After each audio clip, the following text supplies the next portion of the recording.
तो कुछ इस प्रकार का एक परिदृश्य उत्पन्न होता है। डॉक्टर ने कहा इंसुलिन, और आप देख रहे हैं उसका नतीजा क्या होता है कि रोगी भाग खड़ा होता है। और अगर कहीं तैयार भी हो गया तो कई बार फिर वो क्लिनिक पे अगर नहीं समझा या क्लिनिक को किसी ने समझाया नहीं तो वो दवा की दुकान पे जाके समझता है, और उसमें फिर कई जगह त्रुटियां होती हैं, गड़बड़ियां होती है रखरखाव में, लगाने के तरीकों में। इन सब चीजों के बारे में हम डिटेल से आज चर्चा करेंगे। दूसरा हम चर्चा करेंगे ग्लूकोमीटर के ये सफल और उचित प्रयोग के बारे में। तो अब इसके बारे में मैं संचालिका विद्या जी को हैंड ओवर करता हूं। तो ये छवि कोहली जी का, ये पिछली बार भी हमारे साथ जुड़ी थी आहार को लेकर के। आप मेदांता में न्यूट्रिशनिस्ट हैं, डाइटिशियन हैं, सर्टिफाइड हेल्थ केयर प्रोवाइडर हैं, और सबसे बड़ी बात यह है कि ये हिंदी में बहुत ही सरल भाषा में अपनी बात को संप्रेषित करने में बहुत सक्षम है। दूसरे हमारे साथ जुड़े हुए हैं प्रवीण सचदेवा जी, या कानपुर से हैं। आप खुद एक टाइप 1 डायबिटिक हैं। 1988 में इनको टाइप 1 डायबिटीज हुआ, 1991 में आपका विवाह हुआ, आप एक सफल व्यवसायी हैं। और चूंकि इन्होंने बहुत सी चीजें खुद अपने जीवन में फेस की होंगी, अड़चने फेस की होंगी, तो ये अब एक डायबिटीज एजुकेटर का भी काम करते हैं। तो आपको एक मधुमेह रोगी के द्वारा फर्स्ट हैंड इंफॉर्मेशन, जो कि 1988 से इंसुलिन ले रहे हैं, कैसे ग्लूकोमीटर से अपना शुगर मापन करते हैं, इसके बारे में विस्तृत जानकारी देंगे। इसके साथ मैं मैडम से कहूंगा कि आप विद्या जी से कि आप अपना संबोधन जारी रखें। Thank you doctor Alok Gupta. दिल को सुकून मिलता है मुस्कुराने से, दिल को सुकून मिलता है मुस्कुराने से, महफिल में रौनक आती है आपके आने से। तो ऐसी है हमारी छवि कोहली जी, और आज ये हमें जो इंसुलिन वर्कशॉप है उसमें बताएंगी कि किस तरह से इंसुलिन को लगाया जा सकता है बहुत ही आसान तरीके से। तो मैं छवि जी को आमंत्रित करती हूँ, आए और कार्यशाला की शुरुआत करें। छवि कोहली जी।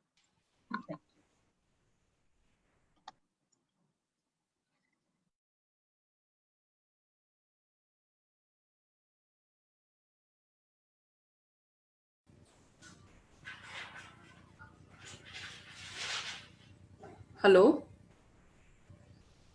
हाँ, Shabi, you are audible. Please share your screen if you want, or if you just want to do it live with the different types of insulin pens, all that, you can go ahead. You are audible.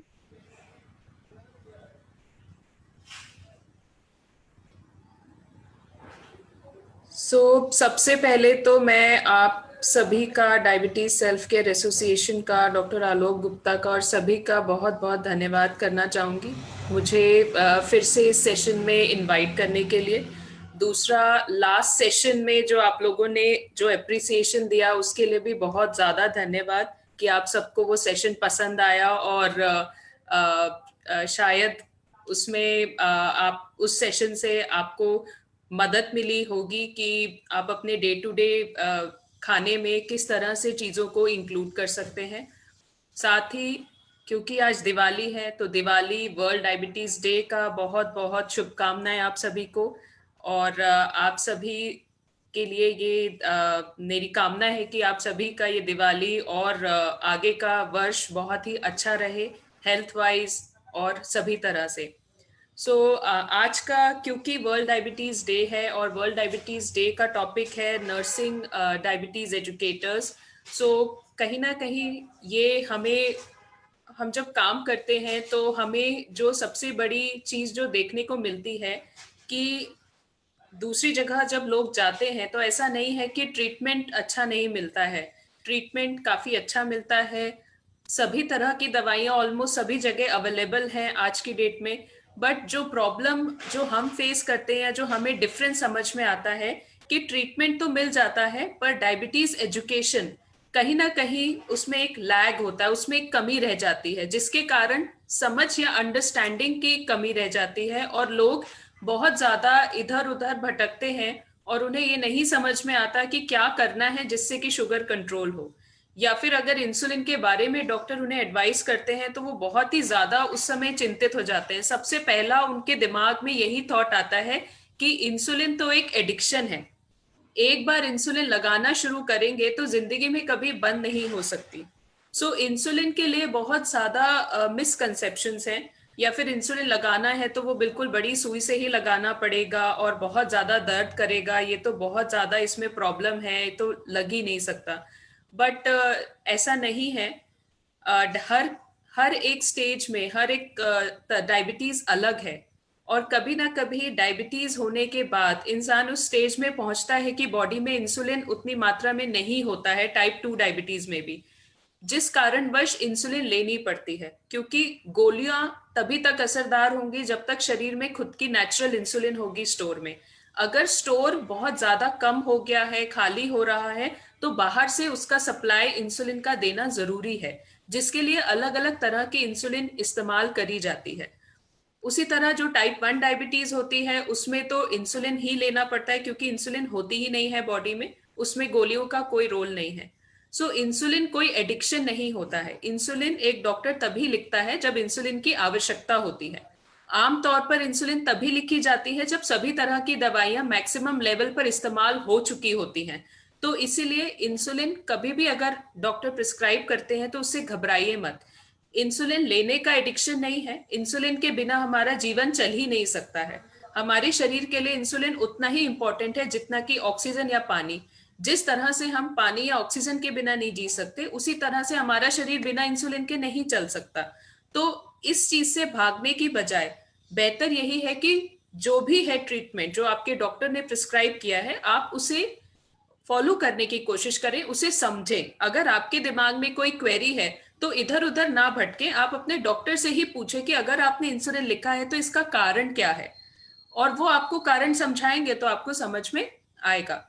अब insulin में भी ये होता है कि सिर्फ insulin लिख दी है तो उसको लेना है, ऐसा नहीं होता कि इंसुलिन कभी भी ले ले।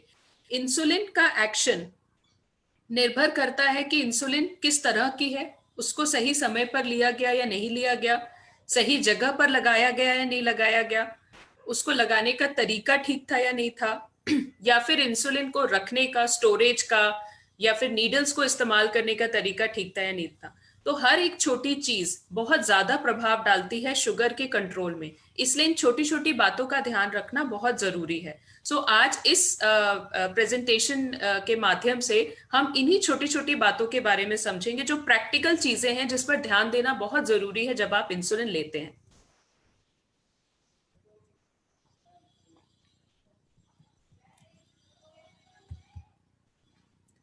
सबसे पहले तो हम बात करेंगे टाइप्स ऑफ इंसुलिन की। सो इंसुलिन कई तरह की होती है।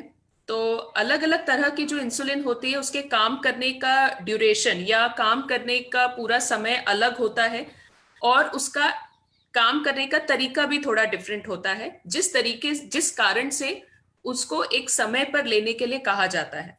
तो जो डिफरेंट तरह के इंसुलिन देखी जाती हैं, सबसे पहले ये आजकल जो सबसे नई इंसुलिन आई है उसको अल्ट्रा रैपिड एक्टिंग इंसुलिन की कैटेगरी में डाला गया है। ये अभी सिर्फ एक ही ब्रांड के फॉर्म में अवेलेबल है, जिसे फियास के नाम से अवेलेबल है। ये इंसुलिन 3 से 5 घंटे काम करती है। आमतौर पर रैपिड एक्टिंग या शॉर्ट एक्टिंग इंसुलिन का काम होता है खाने के बाद वाली शुगर को कंट्रोल करना, इसलिए इसको खाने के पहले लेने की सलाह दी जाती है। तो ये जो फियास्प नाम की इंसुलिन है, जो अल्ट्रा रैपिड एक्टिंग इंसुलिन है, ये क्योंकि बहुत तेजी से काम करती है इसलिए इसे खाने के तुरंत पहले लिया जा सकता है। ये ऐसी इंसुलिन है जिसे कहते हैं कि खाने के बाद भी ले सकते हैं, बट हम आजकल अभी तक उसको खाने के तुरंत पहले ही प्रिस्क्राइब करते हैं। दूसरी इंसुलिन है रैपिड एक्टिंग इंसुलिन, जो आप लोगों ने में से कई लोगों ने यूज भी करी होगी। रैपिड एक्टिंग इंसुलिन भी 3 से 5 घंटे ही काम करती है, पर ये फियास्प से थोड़ी कम धीमी रफ्तार में काम करती है। इसमें जो आमतौर पर कॉमनली अवेलेबल ब्रांड्स हैं, ह्यूमोलॉग है, एपिड्रा है, नोवो रैपिड है, और भी कई ब्रांड्स हैं जो अवेलेबल हैं। और रैपिड एक्टिंग इंसुलिन के साथ जो प्रॉब्लम होती है आमतौर पर कि लोग उसे तुरंत लगा लेते हैं खाने के पहले, बट अब स्टडीज में ये देखा गया है कि जो रैपिड एक्टिंग इंसुलिन भी हैं वो 10 से 15 मिनट लेती हैं अपना काम शुरू करने के लिए, क्योंकि वो स्किन से फैट और ब्लड तक जाने में कुछ समय लेती है। तो इसीलिए इस इंसुलिन को 10 से 15 मिनट पहले लगाया करें खाने के। जब भी ये इंसुलिन लेते हैं, क्योंकि ये 15 मिनट का समय लेगी स्किन से ब्लड तक ट्रांसफर करने के लिए। और खाना हमें तब खाना शुरू करना चाहिए जब खून में इंसुलिन मौजूद हो। जब वो स्किन में होती है तब वो एकदम से काम नहीं करती है। तीसरी कैटेगरी होती है या तीसरा टाइप होता है इंसुलिन का, शॉर्ट एक्टिंग इंसुलिन, जिसे रेगुलर इंसुलिन भी कहा जाता है। ये सबसे ज्यादा कॉमनली हर एक जगह पर मिलती है। तो इसका काम भी यही होता है कि खाने के बाद वाली शुगर को कंट्रोल करना है। ये देखा जाए तो एक बहुत पुरानी इंसुलिन है।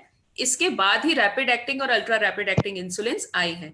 सो इसमें सभी तरह की जो भी रेगुलर इंसुलिन के ब्रांड्स हैं, वो जो भी आपके वहां अवेलेबल हो वो यूज किए जा सकते हैं, या जो आपके डॉक्टर ने प्रिस्क्राइब किए हो। इस इंसुलिन के काम करने की जो ड्यूरेशन होता है या जो टाइम होता है वो रैपिड एक्टिंग इंसुलिन से थोड़ा सा ज्यादा होता है। 6 से 8 घंटे तक ये काम कर सकती है बॉडी में। और इस इंसुलिन को खाने के आधा घंटा पहले लेना होता है। ये ध्यान देना बहुत जरूरी है कि इंसुलिन को जिस समय पे लेने के लिए कहा जाए उसी समय पे ले। इसको आधे घंटे का समय लगता है अपने असर को शुरू करने में। तो ये नहीं है कि अगर आपने इंसुलिन लगा ली है और आप खाना खाना शुरू कर देंगे तो इंसुलिन एक्टिव हो जाएगी, ऐसा नहीं है। हम खाना खाएंगे तो शुगर खून में आएगा, पर उस शुगर का तालमेल दवा के साथ बिठाने के लिए दवा को सही समय पर लेना है। और दवा कितनी देर में एक्टिव होगी उस हिसाब से उसके समय को निर्धारित किया जाता है। तो अगर आप में से कोई रेगुलर इंसुलिन ले रहे हैं तो आप उसे हमेशा खाने के आधा घंटा पहले ही ले। ये ध्यान रखें 30 को 20 मिनट ना करें। 30 को 35 हो जाएगा चलेगा, पर 20 नहीं होना चाहिए, क्योंकि ये पूरा पूरा 30 मिनट लेगी अपना असर शुरू करने में। इसके अलावा कुछ लॉन्ग एक्टिंग इंसुलिन की कैटेगरी भी आती है, जिसमें से एक है इंटरमीडिएट एक्टिंग इंसुलिन, जो 14 से 16 घंटे का समय कवर करती है। और इसका खाने से कोई संबंध नहीं होता है, क्योंकि ये 14 से 16 घंटे कवर करती है। तो कई बार इसको दिन में एक बार दिया जाता है और कई बार 2 बार दिया जाता है। तो जिन लोगों में इंसुलिन की कमी होती है उन लोगों में इसको रेगुलर इंसुलिन के साथ दिया जाता है, तो आमतौर पर दिन में 2 बार दिया जाता है। बट कुछ केसेस ऐसे भी होते हैं जिसमें इसको सिर्फ एक बार देने की जरूरत पड़ती है, तो एक बार दे देते हैं। अब एक और बहुत कॉमनली जो टाइप ऑफ इंसुलिन यूज होता है वो है लॉन्ग एक्टिंग इंसुलिन। ये जो लॉन्ग एक्टिंग इंसुलिन है ये ऐसी इंसुलिन होती है जो 24 घंटे काम करती है। और जो आजकल की नए कॉम्बिनेशन है वो 24 घंटे से थोड़ा ऊपर भी काम करते हैं। तो लॉन्ग एक्टिंग इंसुलिन को बेसल इंसुलिन भी कहा जाता है। इस इंसुलिन का खाने से कोई संबंध नहीं होता। ऐसा नहीं है कि इसको खाने से पहले लेना है। आमतौर पर इस इंसुलिन को लेने के लिए एक समय निर्धारित करना होता है दिन का, जब आपके डॉक्टर ने एडवाइस किया गया हो। अगर आपको बोला हो कि आपको रात को लेना है तो आप 9, 9:30, 10 या 10:30 कोई भी एक समय निर्धारित करें और डेली उसी समय पर ले। ऐसा क्यों करना है? क्योंकि इसका खाने से संबंध नहीं है, पर इसकी 24 घंटे की साइकिल को मेंटेन करना जरूरी है। इसलिए इसके समय को निर्धारित करना बहुत जरूरी है। इसके अलावा कुछ ऐसी इंसुलिन भी होती हैं जिनको प्री मिक्स इंसुलिन कहा जाता है, जो बहुत ज्यादा कॉमनली टाइप 2 डायबिटीज में यूज होती है। तो टाइप 2 डायबिटीज में यूज होने वाली कॉमन इंसुलिन है बेसल इंसुलिन या लॉन्ग एक्टिंग इंसुलिन, जो 24 घंटे काम करती हैं। फिर प्रीमिक्स इंसुलिन बहुत इस्तेमाल होती हैं, और जिनको बहुत ज्यादा लंबे समय से डायबिटीज और इंसुलिन की कमी बहुत ज्यादा बढ़ गई है उनके लिए हम बेसल इंसुलिन के साथ रेगुलर या फिर रैपिड एक्टिंग इंसुलिन का भी कॉम्बिनेशन यूज होता है। तो अब ये प्री मिक्स इंसुलिन क्या है? ये आपने सुना होगा, किसी को मिक्सस्टार्ट चल रही है, किसी को नोवो मिक्स चल रही है, किसी को ह्यूमन इंसुलिन 3070 चल रही है। तो जो प्री मिक्स इंसुलिन होती है, प्री मिक्स का मतलब है जो ऑलरेडी मिक्स होकर हमारे पास आती है। इसमें प्री मिक्स इंसुलिन में 2 इंसुलिन एक प्रपोर्शन में मिक्स होके मिलती है। इसमें हमें कुछ मिक्सिंग नहीं करनी है, वो ऑलरेडी मिक्सचर हमें मिलता है, वो मिक्सचर हमें लगाना होता है। तो ये मिक्सचर किन किन इंसुलिन का होता है? तो मिक्सचर जो है ये 2 तरह के होते हैं। एक तो प्रीमिक्स इंसुलिन का मिक्सचर होता है जो रेगुलर इंसुलिन और एनपीएच से मिक्स होके बनेगा।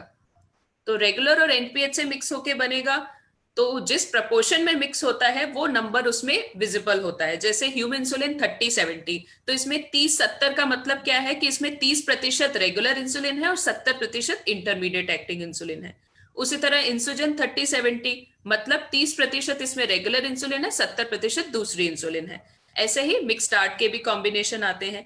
तो ये इंसुलिन 2 इंसुलिन का मिक्सचर है।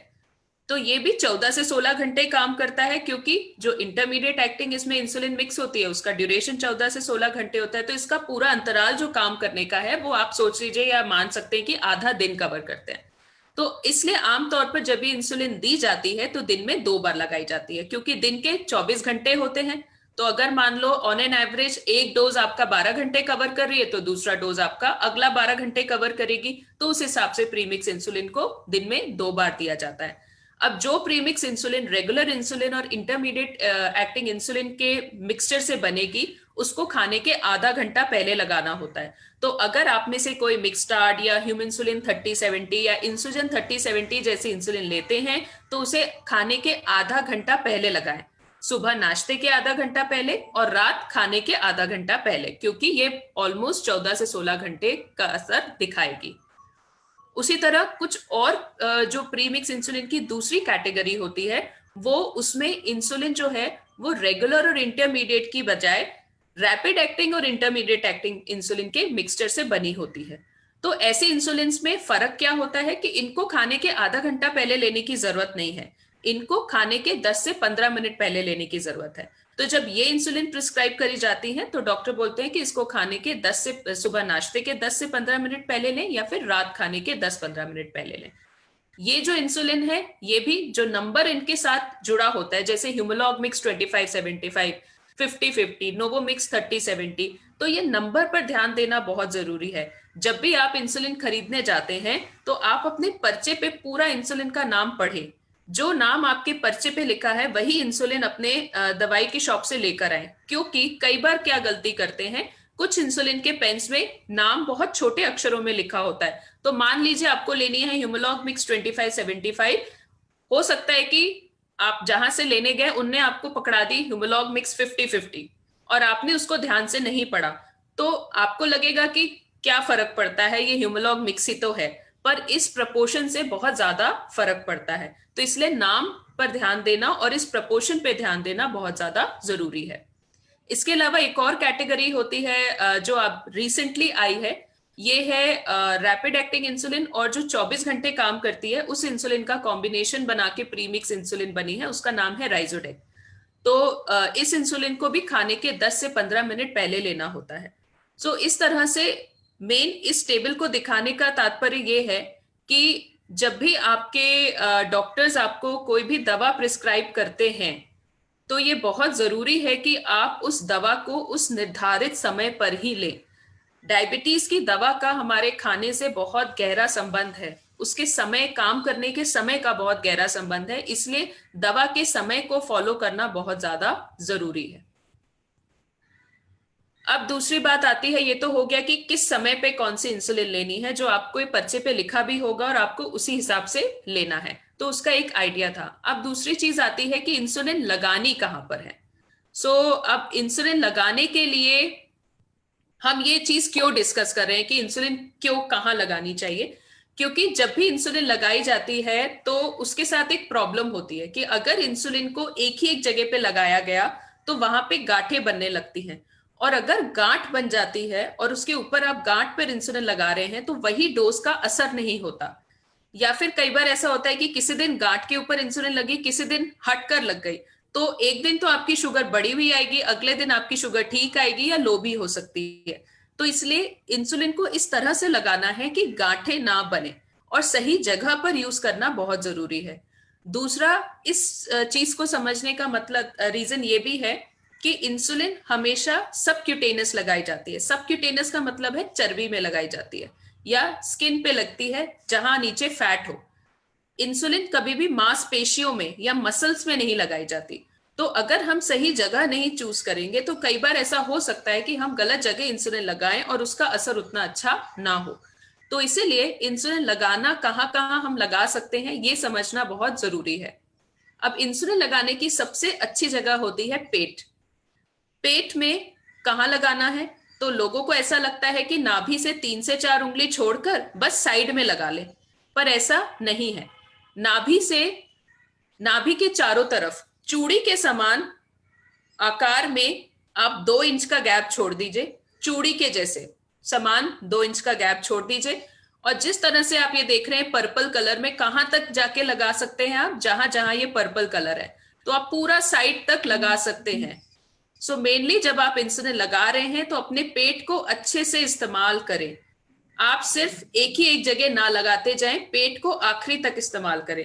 तो अगर एक आइडिया लेना हो कि पीछे कहां तक जा सकते हैं साइड में, तो आमतौर पर जहां हमारे कपड़ों की स्टिचिंग होती है साइड में, वहां तक आप आराम से अपना पेट इस्तेमाल कर सकते हैं। तो अगर जो भी आप लोग इंसुलिन लगा रहे हैं वो अपने जगह को जरूर चेक करें। अगर वो थोड़ी ही जगह इस्तेमाल कर रहे हैं इंसुलिन लगाने के लिए, तो आप थोड़ा सा पीछे जाकर पूरे एरिया को इस्तेमाल करना शुरू करें। तो इस तरह से आप ये पूरा पेट इस्तेमाल कर सकते हैं। उसी तरह से नाभि के ऊपर और नाभि के नीचे वाला हिस्सा भी इस्तेमाल किया जा सकता है इंसुलिन लगाने के लिए इस हिसाब से। दूसरी जगह जो इंसुलिन लगाने के लिए इस्तेमाल कर सकते हैं वो है थाइस, या फिर जिसे जांघ कहते हैं। तो जांघ में कौन सा हिस्सा इस्तेमाल करना है? तो अक्सर जब हम बैठते हैं तो लोगों को लगता है कि जांघ का अंदर वाले हिस्से में ज्यादा फैट है तो वो इस्तेमाल करना चाहिए, पर ऐसा नहीं है। जब भी जांघ में इंसुलिन लगा रहे हैं तो जांघ का ऊपरी और बाहरी हिस्सा इस्तेमाल करना है इंसुलिन लगाने के लिए। वो कैसे इस्तेमाल करना है?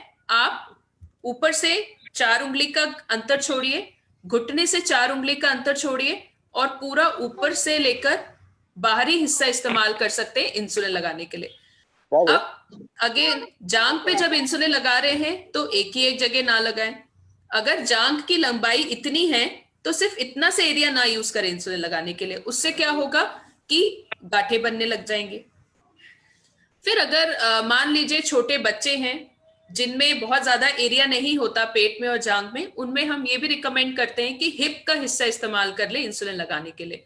तो हिप को अगर 4 हिस्सों में बांटा जाए तो बाहरी ऊपरी जो हिस्सा होता है वो उसको इस्तेमाल किया जाता है इंसुलिन लगाने के लिए। तो पूरे हिप में इंसुलिन नहीं लगा जाती। तो 4 हिस्सों में डिवाइड करने के बाद बाहरी ऊपरी हिस्सा इस्तेमाल करेंगे इंसुलिन लगाने के लिए, जहां पर आमतौर पर इंजेक्शन लगते हैं। अब सबसे ज्यादा गड़बड़ी इंसुलिन लगाने में किस जगह पे होती है? वो है आर्म्स, बाजू पे। तो बाजू में डेफिनेटली इंसुलिन लगा सकते हैं, कोई दिक्कत नहीं है। पर गलती क्या होती है, लोग इस साइड वाले हिस्से में इंसुलिन लगाते हैं।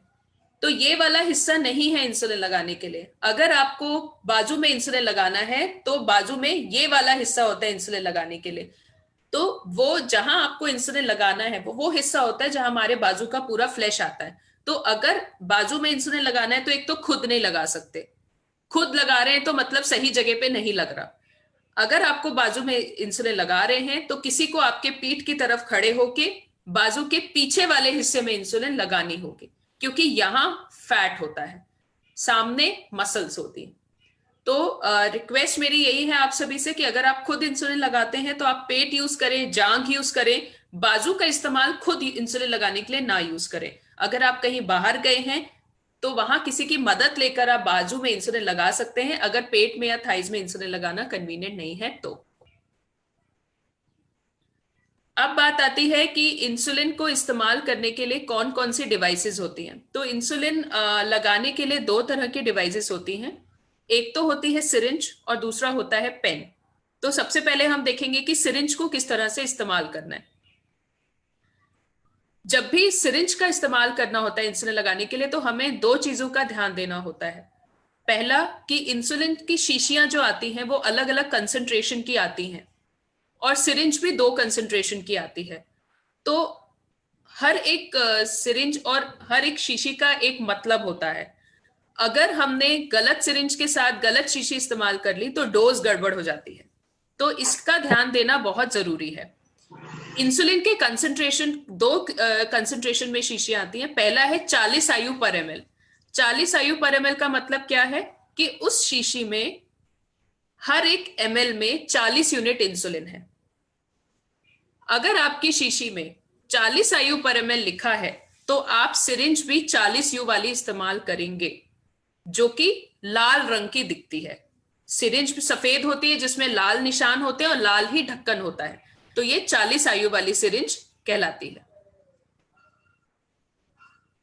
इसके अलावा दूसरी जो सिरिंज होती है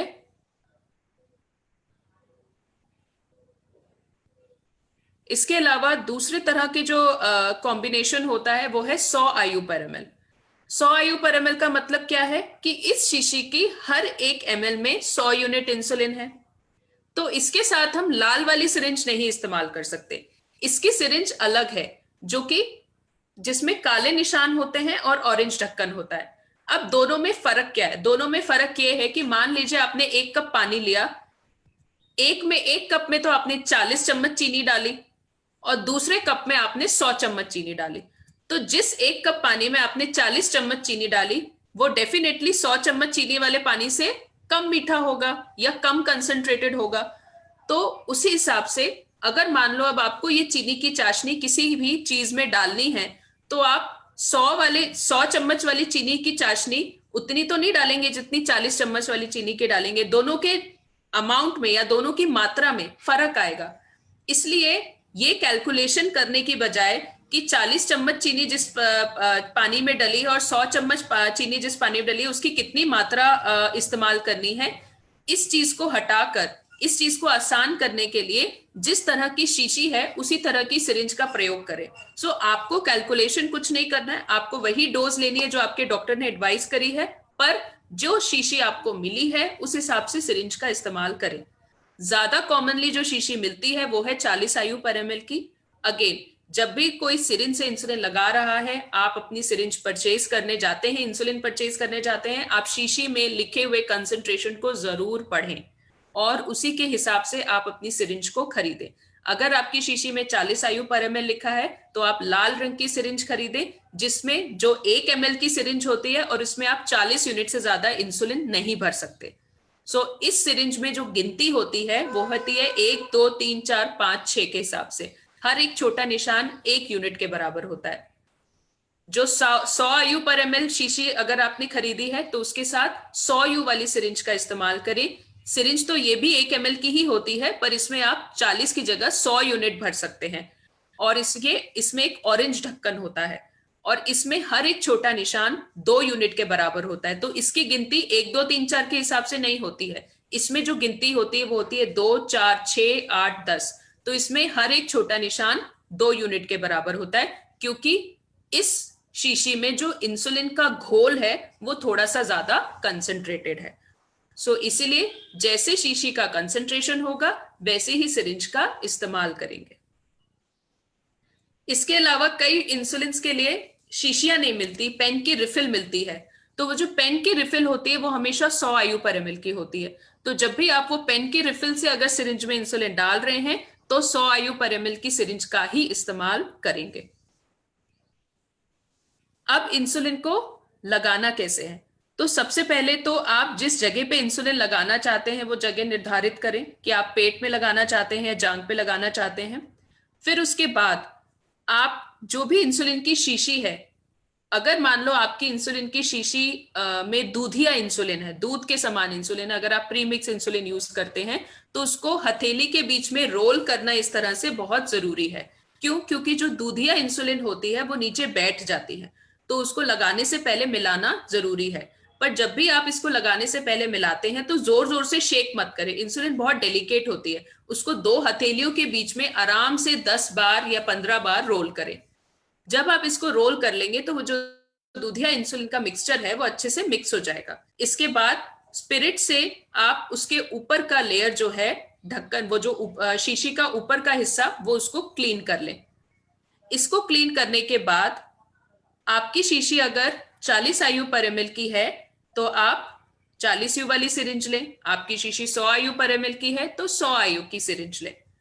जितनी आपको इंसुलिन लेनी है या लगानी है उतनी हवा पहले सिरिंज में भरेंगे। ये हवा जब आप सिरिंज में भरेंगे इस तरह से जैसे ये फिगर 3 में दिखाया है, उसके बाद इस हवा को शीशी में डाल दें। ऐसा हम क्यों करेंगे? क्योंकि शीशी में वैक्यूम होता है। अगर हम डायरेक्टली सिरिंज में इंसुलिन भरते हैं तो हवा के बुलबुले बहुत ज्यादा बनने का रिस्क होता है। तो इसलिए पहला स्टेप होता है कि जितनी आपको इंसुलिन लगानी है आप उतनी हवा सिरिंज में भरें और उसको वापस से शीशी में डाल दें। फिर इस शीशी को सिरिंज अंदर ही रहने दें और इसे उल्टा करें। उल्टा करके जो भी डोज आपको लेनी है वो आप इस सिरिंज में खींच लें उस नंबर तक जिस नंबर तक आपको भरनी है।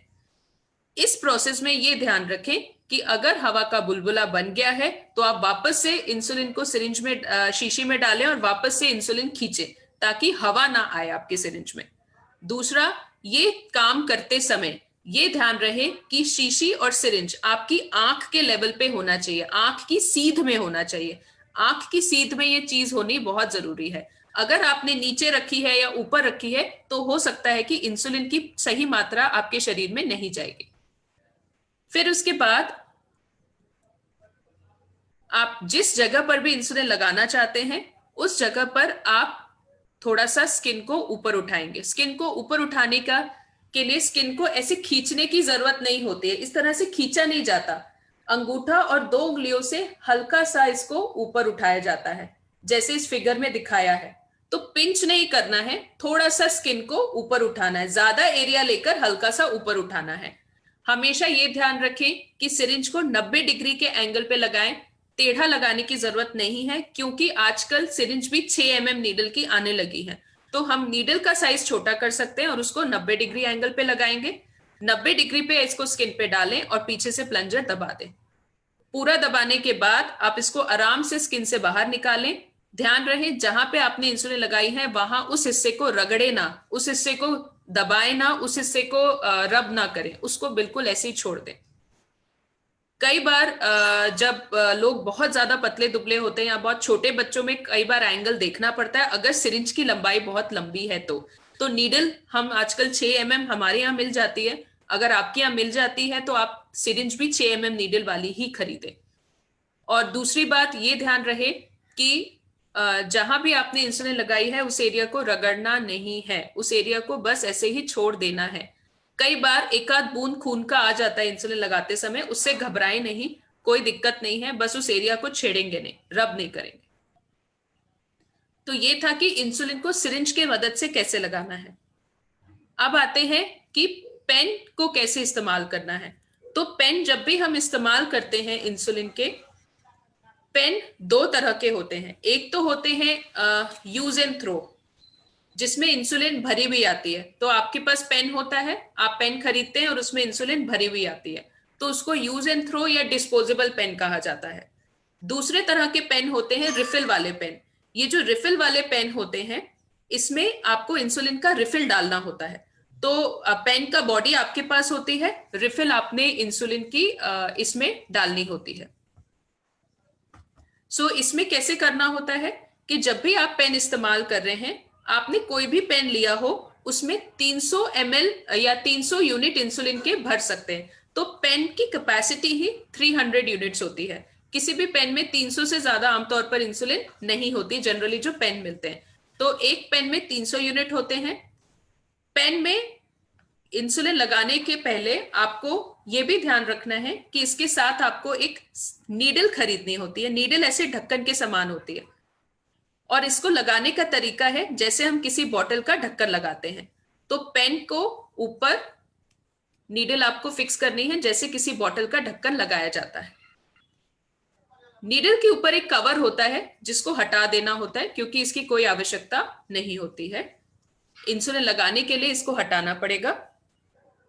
जब आपने नीडल फिक्स कर ली है पेन में तो सबसे पहला काम होता है कि पेन को प्राइम किया जाए। प्राइम करने का मतलब क्या होता है? प्राइम करने का मतलब ये होता है कि नीडल ब्लॉक हो सकती है, तो ये जानना कि कहीं नीडल ब्लॉक तो नहीं है। तो अगर ब्लॉक है तो वो आपको समझ में आ जाएगा। या फिर पेन को चेक करना कि कहीं पेन खराब तो नहीं है। या फिर अगर आप पेन इस्तेमाल कर रहे हैं और उसमें हवा का बुलबुला बनने लगा है तो उस हवा के बुलबुले को निकालना, इसे प्राइमिंग कहते हैं। प्राइमिंग का मतलब है आप इंसुलिन लेने से पहले पेन को तैयार कर रहे हैं, आप पेन को चेक कर रहे हैं कि उसमें कुछ इश्यू तो नहीं है, ताकि जब आप इंसुलिन लें तो वो इंसुलिन पूरी तरह से आपकी बॉडी में जाए। सो इसे करने के लिए क्या करना होता है कि जब भी आप नई नीडल फिक्स करते हैं अपने पेन में तो सबसे इंपॉर्टेंट है कि सबसे पहले आप 2 यूनिट हवा में फेंक कर देखें। ऐसा करना क्यों जरूरी है? इससे आपको समझ में आ जाएगा कि आपका पेन तो खराब नहीं है, नीडल में हवा का बुलबुला तो नहीं है या नीडल ब्लॉक तो नहीं है। तो इसे करने के लिए आप पेन को पकड़े और उसे थोड़ा सा टैप करें इस तरह से। जब आप टैप करेंगे तो और फिर उसके बाद 2 यूनिट सेट करें और इसे प्रेस करें, तो आपकी इंसुलिन पेन से बाहर निकलेगी। इससे क्लियर हो जाएगा कि आपकी नीडल ब्लॉक नहीं है और आपका पेन सही तरीके से काम कर रहा है। अगर मान लीजिए हवा का बुलबुला है तो उसको भी इसी तरह से निकालना है। आप पेन को ऐसे पकड़ें कि नीडल ऊपर की दिशा में हो और उसको हल्का सा टैप करें। टैप करने का मतलब है जस्ट चिटकी से वो धीरे धीरे पेन को हिलाएं, और तो वो हवा का बुलबुला ऊपर आ जाता है पेन में। फिर आप 2 यूनिट सेट करें और उसको हवा में ही इंसुलिन को फेंक दें, तो हवा का बुलबुला धीरे धीरे पेन से बाहर निकलने लगेगा।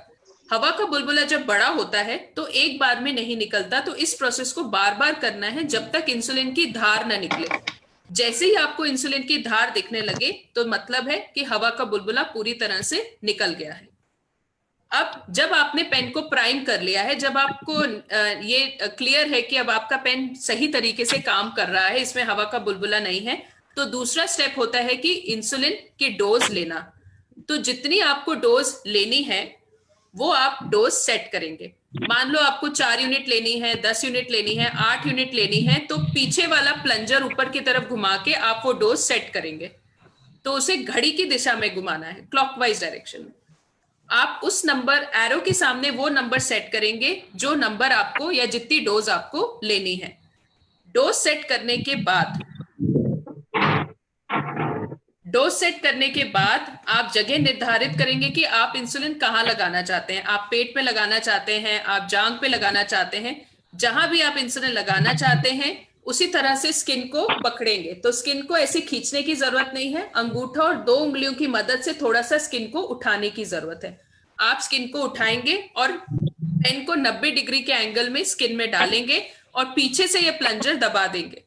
अब पीछे से प्लंजर दबाते समय घबराना नहीं है कि ये प्लंजर धीरे धीरे करके दबाएं या इकट्ठे दबाएं।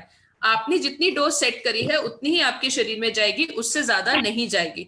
तो इस प्लंजर को एक ही बार में पूरा दबा दें, तो जो भी डोज आपने सेट करी है वो शरीर में चली जाएगी। पर जब भी आप पेन से इंसुलिन लगा रहे हैं तो आपको ये ध्यान रखना है कि इसको दबाने के बाद, प्लंजर को दबाने के बाद आप 10 सेकेंड जरूर रुकें। ऐसा क्यों करना है?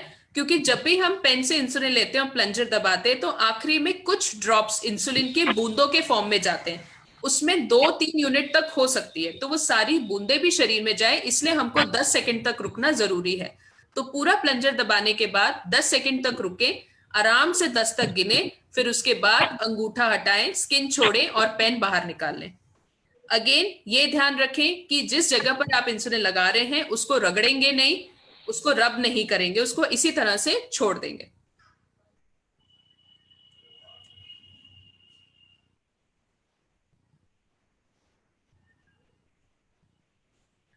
अब बात करते हैं कुछ ऐसी चीजों के बारे में जिसका बहुत ध्यान देना जरूरी है जब आप इंसुलिन लगा रहे हैं। ये तो हो गई टेक्निक के बाद जो छोटी छोटी मिस्टेक्स हो जाती हैं जिसके कारण इंसुलिन कई बार उतनी असरदार नहीं रहती, सो उन चीजों का ध्यान देना बहुत जरूरी है। तो सबसे पहले तो बात आती है कि स्टोरेज की। एक तो इंसुलिन खरीदते समय किस चीज का ध्यान देना और उसको स्टोर कैसे करना है। तो जब भी आप इंसुलिन खरीदते हैं, जब आप इंसुलिन खरीद रहे हैं, शॉप में ही खड़े खड़े आप 2 चीजें चेक करेंगे। आपकी दवा का नाम, जो आपके पर्चे पे लिखा है वही दवा आपको मिली है या नहीं मिली है। कोई भी आप दवा लेते हैं तो उसका नाम जरूर चेक करें। उसी तरह इंसुलिन को चेक करना जरूरी है। दूसरा, आपने चेक करना है कि उसकी एक्सपायरी डेट क्या है। आपकी इंसुलिन की सही एक्सपायरी डेट है या नहीं है। ये बहुत छोटे अक्षरों में लिखा जाता है, इसलिए कई बार गलती हो जाती है, इसे जरूर चेक करें।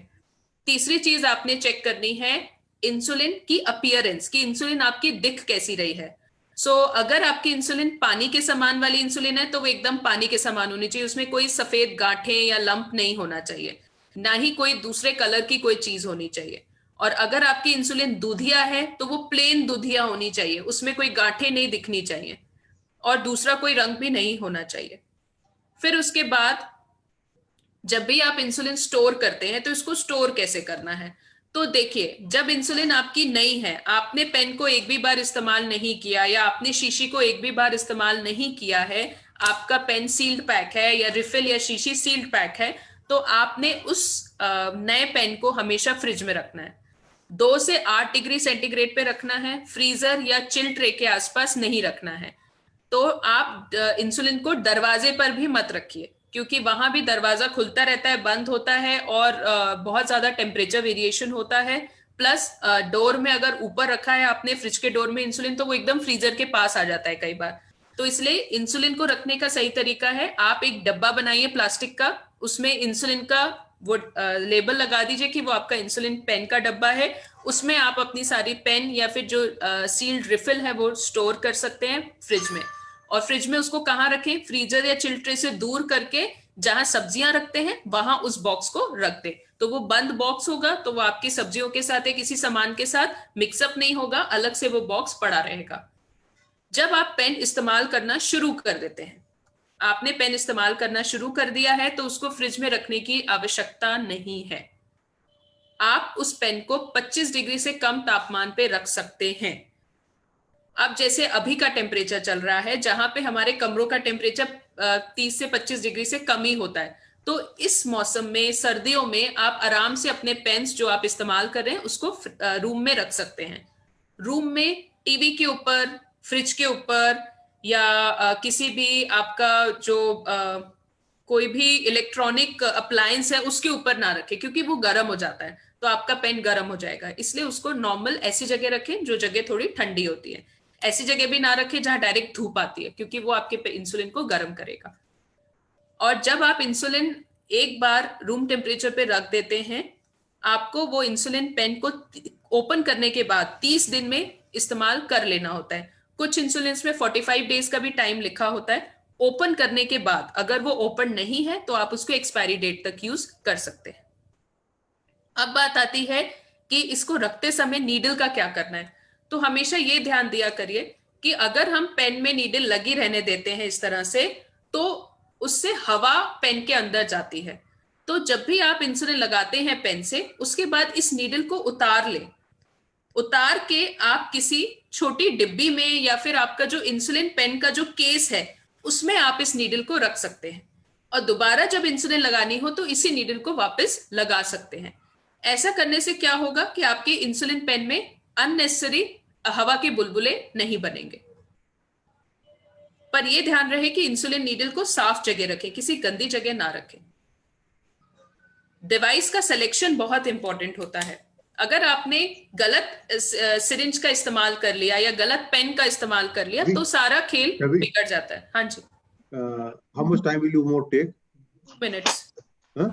2 मिनट्स हो गए। 2 मिनट, ओके। तो इसलिए जैसे बताया, 40 आयु सिरिंज के साथ 40 आयु का शीशी, और 100 आयु सिरिंज के साथ 100 आयु की शीशी।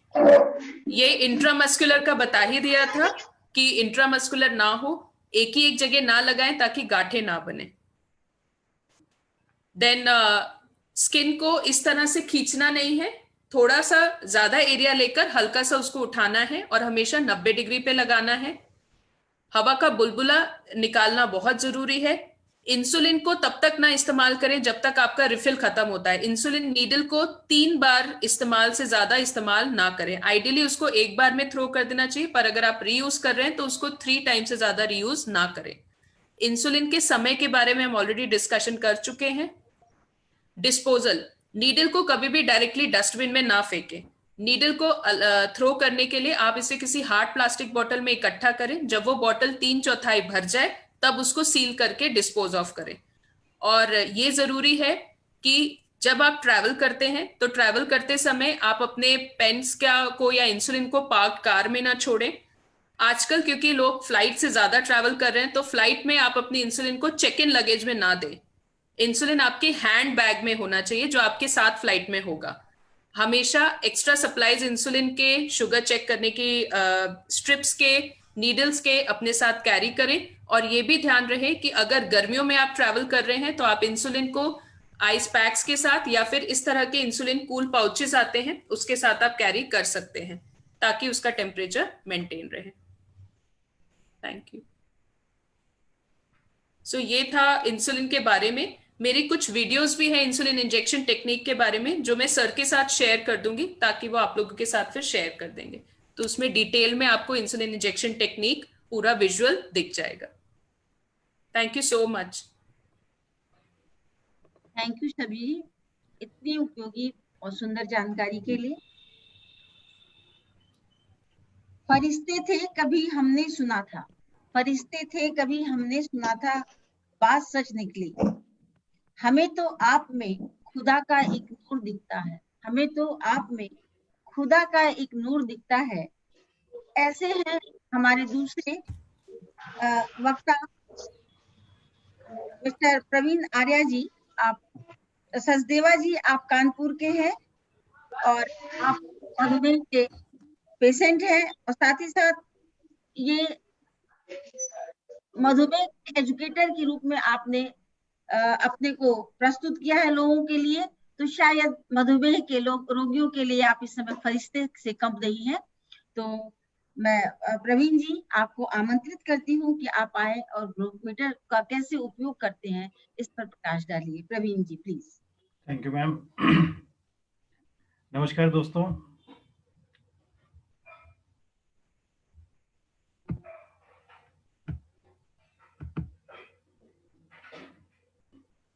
मैं Praveen Sachdeva, diabetic, type 1 diabetic from स्पैट कानपुर। सर्वप्रथम आप सब लोगों को मैं धन्यवाद देना चाहता हूं कि आप लोगों ने मुझे चुना इस मीटिंग के लिए। सबसे बड़ा धन्यवाद कार्यक्रम संचालन डॉक्टर विद्या गुप्ता जी का।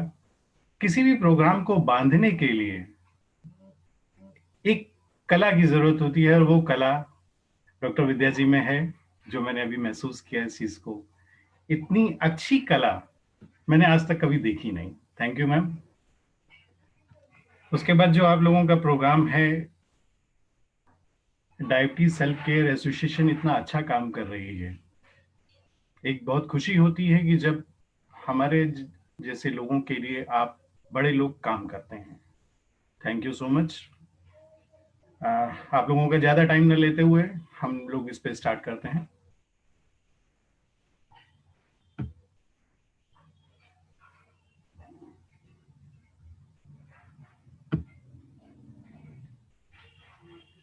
आज का टॉपिक है self monitoring of blood glucose, जिसको हम लोग SMBG कहते हैं।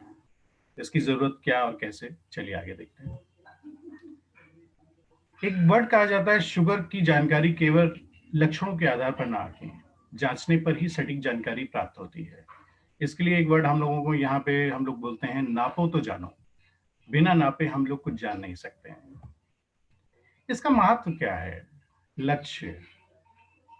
हमारा एक लक्ष्य होता है जो हमें अपनी ब्लड शुगर की सीमा को, ग्लूकोज की सीमा को अपने लक्ष्य में बनाए रखना होता है। इसके लाभ क्या हैं? कम, ज्यादा या तथा सामान्य ब्लड शुगर की जानकारी हमें तुरंत मिल जाती है। आज अगर हमारे पास ग्लूकोमीटर है तो हम तुरंत जान सकते हैं कि हमारी शुगर कम हो रही है, ज्यादा हो रही है, या क्या चीज चल रही है इसमें। इसके लाभ आगे की अगर हम सोचें तो हमारे दीर्घकालीन लाभ होते हैं। ये हमारे डायबिटीज की जटिलताओं की जोखिम को कम करने में सहायता करता है, जिससे हमारा स्वास्थ्य ठीक रहता है।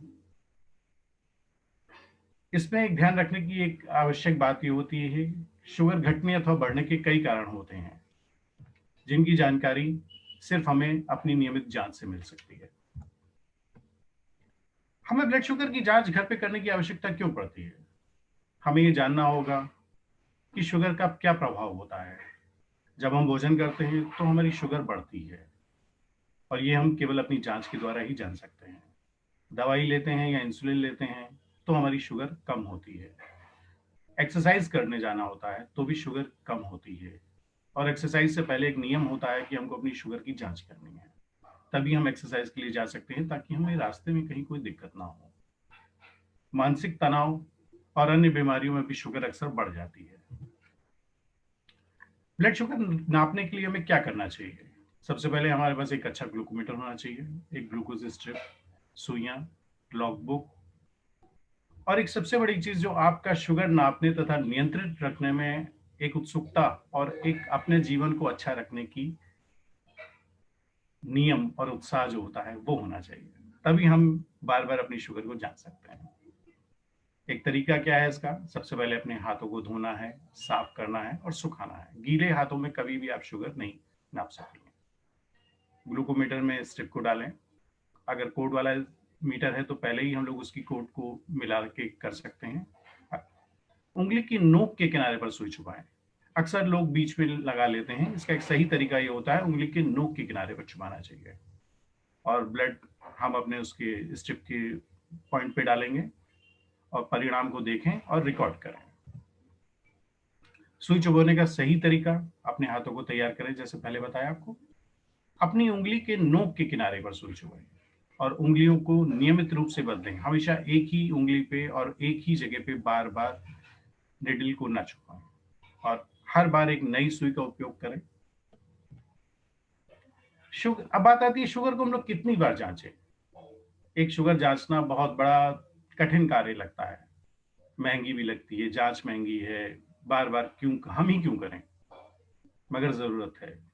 कभी अगर आप लोग कॉस्ट के बारे में बात करते हैं, हम लोग सोचते हैं कि कॉस्ट ज्यादा आती है, तो हमारी जिंदगी से कॉस्ट बड़ी नहीं है, एक बार के हॉस्पिटलाइजेशन से कॉस्ट बड़ी नहीं है। कई बार होता है हमारी शुगर एकदम से कम हो जाएगी और हमें नहीं, अगर हमने जांची हुई ना, हम जांच रहे हों, तो हमें पता ही नहीं लगेगा कि कब हमें अस्पताल में भर्ती होना पड़ेगा, या तो शुगर कम होने की वजह से या हमारे शुगर बढ़ने की वजह से। तो इसीलिए कहा जाता है कि टाइप 1 व्यक्ति को दिन में 2 से 6 बार की आवश्यकता होती है, और टाइप 2 डायबिटीज को इसमें थोड़ा सा रिलैक्स मिलता है। एक अच्छी चीज है कि हफ्ते में वो 2 से 4 बार नापें। टाइप 1 के लिए, मैं खुद एक टाइप 1 हूँ और इसलिए जानता हूँ कि 2 से 6 बार नापना एक कठिन कार्य है, बट अपनी जिंदगी को संभालने के लिए एक अच्छा कार्य भी यही है। 6 से 8 घंटे की नींद के पश्चात सुबह खाली फास्टिंग की जाती है, खाली पेट की, जिसमें शुगर समानता 80 से 130 के बीच में होनी चाहिए। भोजन के बाद, किसी भी भोजन के 2 घंटे के बाद पीपी बोला जाता है, जो हमारा 180 से कम होना चाहिए। और किसी भी टाइम की करी हुई शुगर, जिसको हम लोग रैंडम कहते हैं, उसकी संख्या जो होती है वो 140 से 180 के बीच में होनी चाहिए। अब इसके साथ एक छोटा सा पॉइंट और भी आप लोगों को बताना चाहता हूं कि 70 से कम शुगर आने पे, जब हम लोगों ने ये जांची शुगर, अगर मान लीजिए हमारी शुगर 70 से कम है, तो इस पे एक हाइपो का नियंत्रण होता है, हाइपो का नियम एक लागू करना चाहिए। व्यक्ति को तुरंत 15 ग्राम ग्लूकोज अथवा कोल्ड ड्रिंक या जूस दें और 15 मिनट बाद फिर से नापें। अगर ये फिर भी 70 के ऊपर नहीं जाती, तो यही प्रक्रिया हमें दोबारा फिर करनी पड़ती है, और साथ में कुछ खाने के लिए दें 70 के ऊपर होने के बाद। और अगर ये 250 से ऊपर आती है, तो टाइप 1 व्यक्तियों को जरूरी है अपने यूरिन में कीटोन की जांच करें।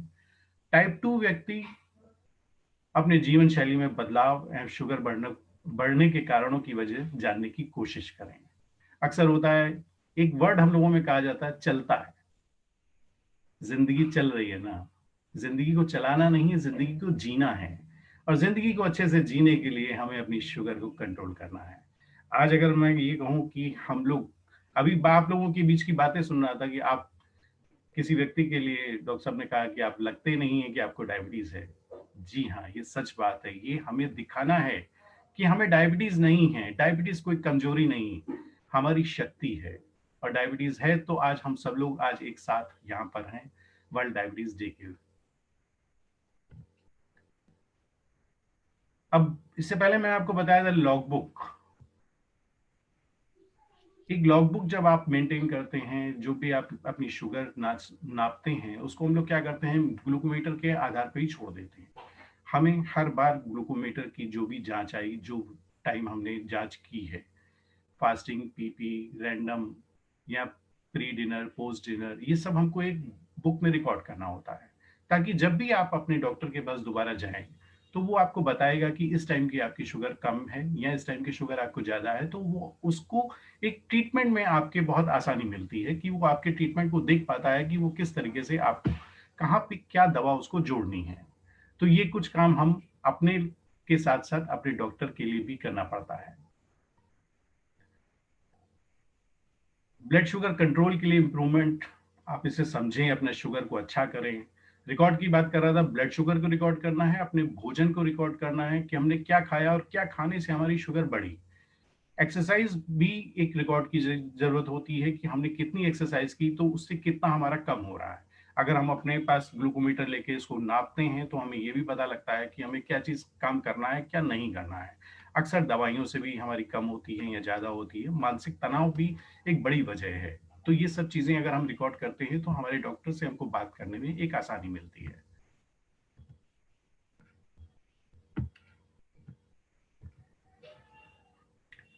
एक वर्ड आता है रिपोर्ट लैब से अलग क्यों हो जाती है। अक्सर लोगों का एक सवाल होता है कि साहब ग्लूकोमीटर खराब है, हम लोगों ने तो वहां पे जांच कराई थी तो अच्छा आया, प्रयोगशाला से जांच कराई तो सही आती है। आपकी बात ठीक है, हर चीज आप लोग जो कहते हैं हम लोग सिर्फ एक ही बात कहते हैं, हाँ आप सही कह रहे हैं, बट इसका एक फर्क होता है, 11 से 15% का अंतर हो सकता है। बट ग्लूकोमीटर में हम लोग उंगली से रक्त निकालते हैं, जिसे कोशिका रक्त का उपयोग बोला जाता है, और प्रयोगशाला में जो होती है वो सिरिंज से आपके एक शिरा रक्त का उपयोग किया जाता है, उससे 11 से 15% का उपयोग है। मगर आप एक बात का सोचिएगा कि जिस टाइम हमारी शुगर कम हो रही है या ज्यादा हो रही है, तो क्या हम लोग बार बार एक लैब में जा सकते हैं? घर में हम लोगों को जांचने में दिक्कत महसूस होती है कि हम अरे अभी कल तो नापी थी, अरे अभी पिछले हफ्ते तो नापी थी, अरे मेरा ठीक चल रहा है। तो इस वजह से हम लोगों को ग्लूकोमीटर की बहुत ज्यादा जरूरत होती है। मीटर और स्ट्रिप को ठीक से स्टोर करना है। मीटर की लो बैटरी बताने पर उसके सेल को जरूर बदलें, और मीटर के साथ जो टेस्ट स्ट्रिप होती है उसमें अपनी समाप्ति, टेस्ट की समाप्ति स्ट्रिप की जरूर देखें कि वो कहीं ऐसा तो नहीं एक्सपायरी हो रही है।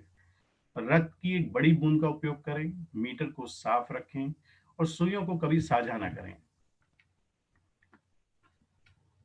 ये थे कुछ महत्वपूर्ण कदम जो हमारे ग्लूकोमीटर के और हमें एक साथ चलने के। एक चीज और कहना चाहूंगा, जैसा अभी छवि जी ने बताया कि आपको अपनी इंसुलिन को स्टोर करने की एक जगह होती है, इसी तरीके ग्लूकोमीटर को भी कभी भी आप गर्म जगह पे ना रखें।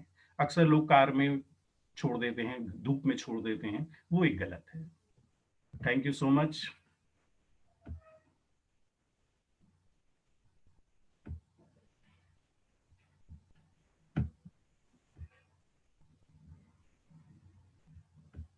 प्रवीण जी बहुत बहुत धन्यवाद आपको, थैंक यू सर। इतने सार गर्भित तरीके से चीजों को सामने रखने के लिए। और हाँ प्रवीण जी, आपको बहुत बहुत धन्यवाद, और मैं उम्मीद करती हूँ कि आपकी जानकारी सभी के लिए बहुत उपयोगी होगी। हमारे बीच गोरखपुर से तो बहुत से लोग जुड़े हुए हैं, गोरखपुर से बाहर से भी लोग जुड़े हैं। मैं आप सभी का स्वागत करती हूँ। डॉक्टर दीपक याग्निक कानपुर से हैं, डॉक्टर आनंद शंकर जी पटना से हैं, डॉक्टर सुभाष जी पटना से हैं, डॉक्टर सुधीर रंजन रांची, डॉक्टर अंकित गुप्ता बरेली, एचका के मिस्टर नाथ, श्री गोपाल प्रसाद जी पटना से हैं, शिव बिलास जी बेंगलुरु से जुड़े हुए हैं हम लोगों के साथ, और इसके साथ ही साथ डॉक्टर भुवनेश चौधरी नोएडा से हैं, doctor A K. Chaturvedi Gorakhpur, doctor J P. Jaiswal Gorakhpur, doctor Bharat Bhushan Gorakhpur से हैं, डॉक्टर शिव शंकर साही, डॉक्टर अनिल जायसवाल। आप सभी का मैं बहुत बहुत स्वागत करती हूँ। Doctor J P. Sharma, doctor Umesh Chandra, Samarjeet Singh ji, आप सभी का पुनः स्वागत है। इसके साथ साथ Ruben hospital Patna, Shahi global hospital Gorakhpur, Chaturvedi nursing hospital Gorakhpur, आप सभी लोगों का ढेर सारा स्वागत है। और ये दोनों जो जानकारियां हैं, ये दवाई के साथ साथ ये बहुत ही हमारे लिए उपयोगी है। हमारे बीच बागेश्वरी प्रसाद मिश्रा जी हैं, और बागेश्वरी प्रसाद मिश्रा जी की कविता के बिना 14 नवंबर का हम लोगों का ये कार्यक्रम पूरा नहीं होता है। मैं बागेश्वरी प्रसाद जी से आग्रह करती हूँ कि आए लोगों को आह्लादित करें। बागेश्वरी मिश्रा जी।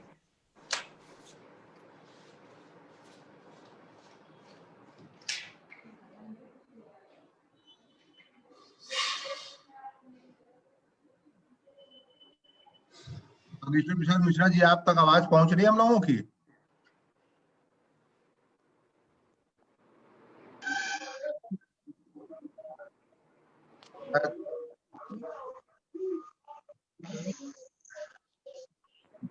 बागेश्वरी जी आप, हाँ जुड़े तो हैं, आप दिख तो रहे हैं। बागेश्वरी प्रसाद मिश्रा जी, आप कृपया अपनी कविता हम लोग के सामने प्रस्तुत करें। अपने आप को अनम्यूट करें पहले। आप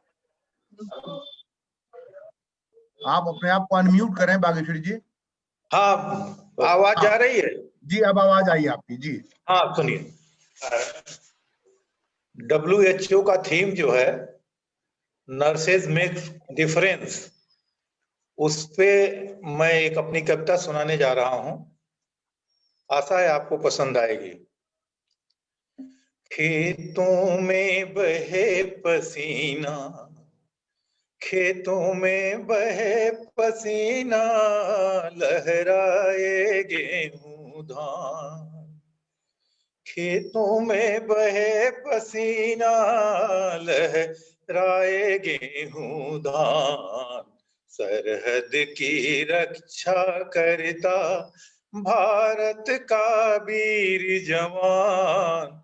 सरहद की रक्षा करता भारत का वीर जवान।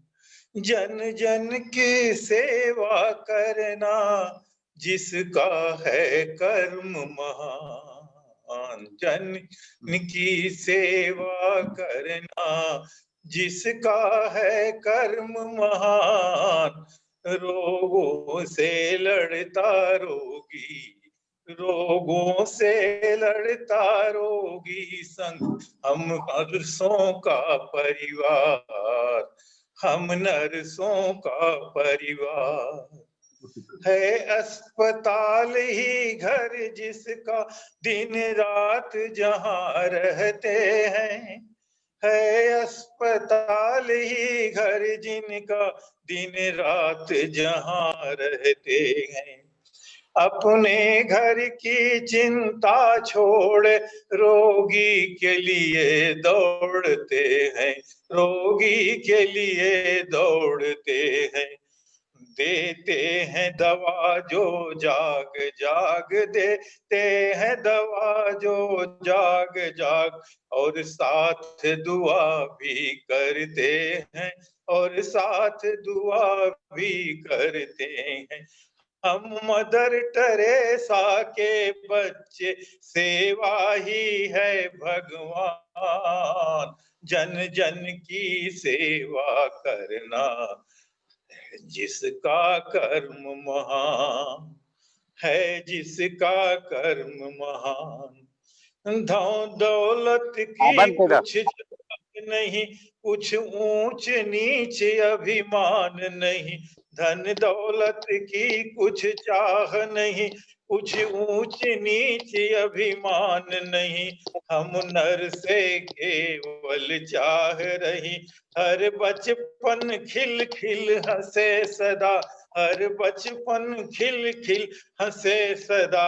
हर भाई सदा जवान रहे, हर भाई सदा जवान रहे। हर व्यक्ति रोग से मुक्त बने, हर व्यक्ति रोग से मुक्त बने। रोए न कोई बूढ़ा बन के, रोए न कोई बूढ़ा बन के। घर घर खुशियां ही बांटे हम नर्सों का संसार। हम नर्सों का संसार। खेतों में बहे पसीना, लहराए गेहूं धान। सरहद की रक्षा करता भारत का वीर जवान। भारत का वीर जवान। रोगों से लड़ता रोगी संग, रोगों से लड़ता रोगी से। हम नर्सों का परिवार। हम नर्सों का परिवार। धन्यवाद। धन्यवाद मिश्रा जी, बहुत सुंदर कविता। और आपने सभी को एकदम समेट करके और सभी के प्रति एक अपनी जो भावना है उसकी अभिव्यक्ति की है। हमारे बीच पटना से श्री गोपाल प्रसाद जी जुड़े हुए हैं। बाबूजी, आपके आशीर्वचनों की हम लोगों को बहुत आवश्यकता है और हम चाहते हैं कि 2 शब्द आप कहें और इसके बाद मैं माइक जो है डॉक्टर अशोक कुमार गुप्ता को दूंगी, जो कि प्रश्नोत्तरी कार्यक्रम को प्रस्तुत करवाएंगे। बाबूजी, गोपाल प्रसाद। धन्यवाद। सबसे पहले आप सबों को दीपावली की बहुत बहुत मंगल कामनाएं। चिल्ड्रंस डे और डायबिटीज डे की भी बहुत बहुत मंगल कामनाएं। आज का विषय बहुत महत्वपूर्ण था, और क्योंकि मैं भी एक डायबिटीज का मरीज हूँ, इसलिए बहुत ध्यान से सुन रहा था। दोनों स्पीकर ने इतने अच्छे ढंग से एक्सप्लेन किया कि मैं समझता हूँ कि इसे सबको जानना चाहिए। जो भी डायबिटीज के रिलेटेड लोग हों उनको जानना चाहिए, और जैसा इंस्ट्रक्शन वो लोग दे रहे हैं उसको फॉलो करना चाहिए। अब एक ऐसा है कि हमारे डॉक्टर बहुत अच्छे हैं। हमारे डॉक्टर गोरखपुर के सबसे नामी डॉक्टर हैं। इनका नाम पूरे हिंदुस्तान में है और पूरे विश्व में इनको लोग जानते हैं। केवल ये इसलिए उनका इलाज करने से हमको ठीक होगा और हम उनका दवाई नहीं माने खाएं, उनका इंस्ट्रक्शन नहीं माने और केवल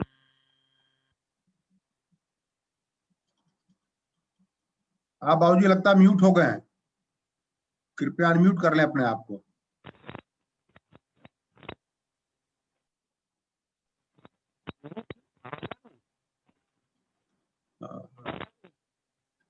आपकी आवाज कट रही है।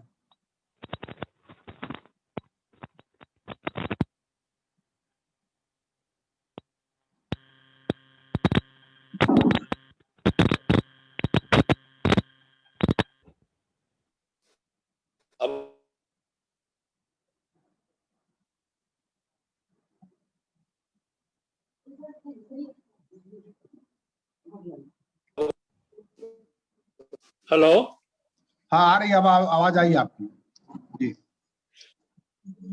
हम कह रहे हैं कि दोनों स्पीकर ने बहुत महत्वपूर्ण और अच्छी जानकारी दी और उन लोगों की बात माननी चाहिए, अपने डॉक्टर का राय मानना चाहिए, हम लोगों को फॉलो करना चाहिए।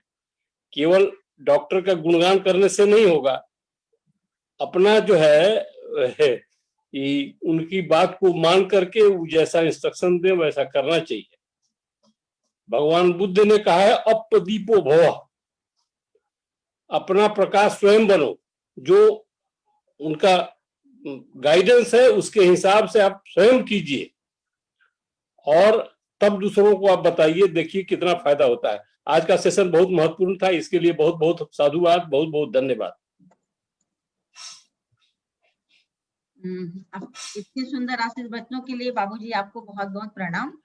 और मैं अब माइक जो है डॉक्टर आलोक कुमार गुप्ता को भी इसके सलाहकार हैं देती हूँ और आप आगे प्रश्नोत्तरी का कार्यक्रम संपन्न करवाएं। Doctor Alok Gupta please. तो हमारे दोनों वक्ता छवि जी और प्रवीण जी, आप दोनों को बहुत बहुत धन्यवाद। आज की जो विषय वस्तु थे उसको विस्तार पूर्वक और रोचक इस भाषा में, सरल भाषा में सामने रखने के लिए मुझे पूरी उम्मीद है कि जितने भी लोग आज जुड़े होंगे और जो health care providers, nurses, different hospitals के जो स्टाफ है जो जुड़े होंगे उनको इससे जरूर लाभ पहुंचेगा। इसके बाद मैं चाहूंगा कि आप लोग अपने आप को अनम्यूट करके जो भी आपके मन में प्रश्न है इन दो विषयों को लेकर के, इंसुलिन को लेकर के और ग्लूकोमीटर को लेकर के, वो आप रखें ताकि उसका हम निवारण कर सकें। और उसके बाद फिर मैं कुछ अपने अनुभव आप लोगों के साथ एक दो सबसे बाद में साझा करूंगा इन दो विषयों पर, लेकिन पहले आप अपने प्रश्न रखें। विनय जी, आपके कोई प्रश्न है तो आप कृपया अपने प्रश्न को रखें। विनय श्रीवास्तव जी।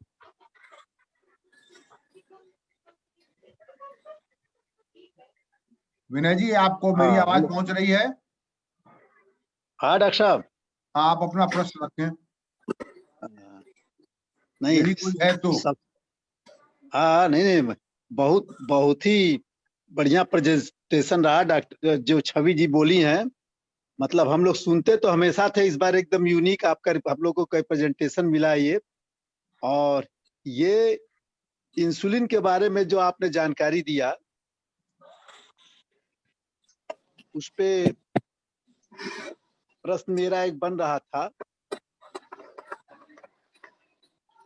हाँ बताएं।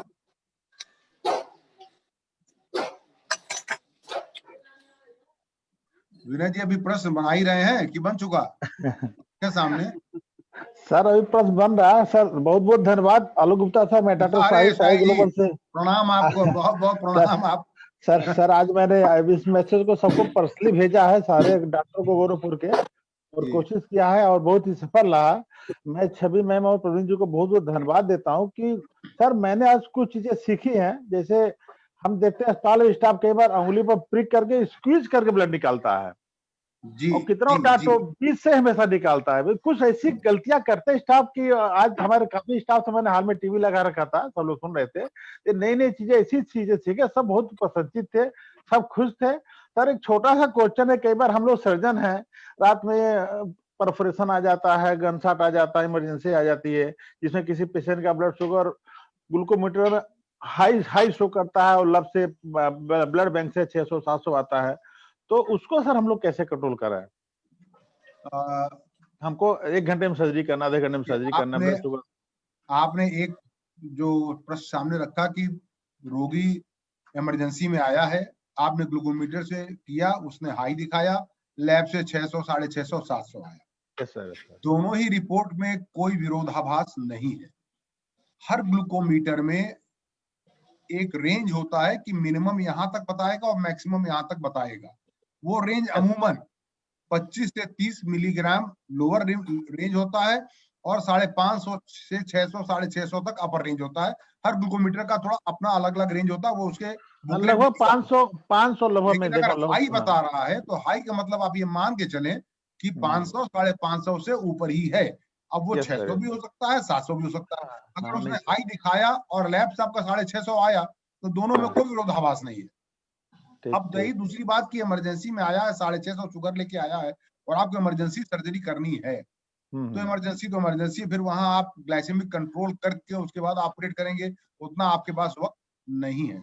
तो उसमें तो फिर आपको सारे जो इमरजेंसी गाइडलाइंस होते हैं वो लागू होते हैं।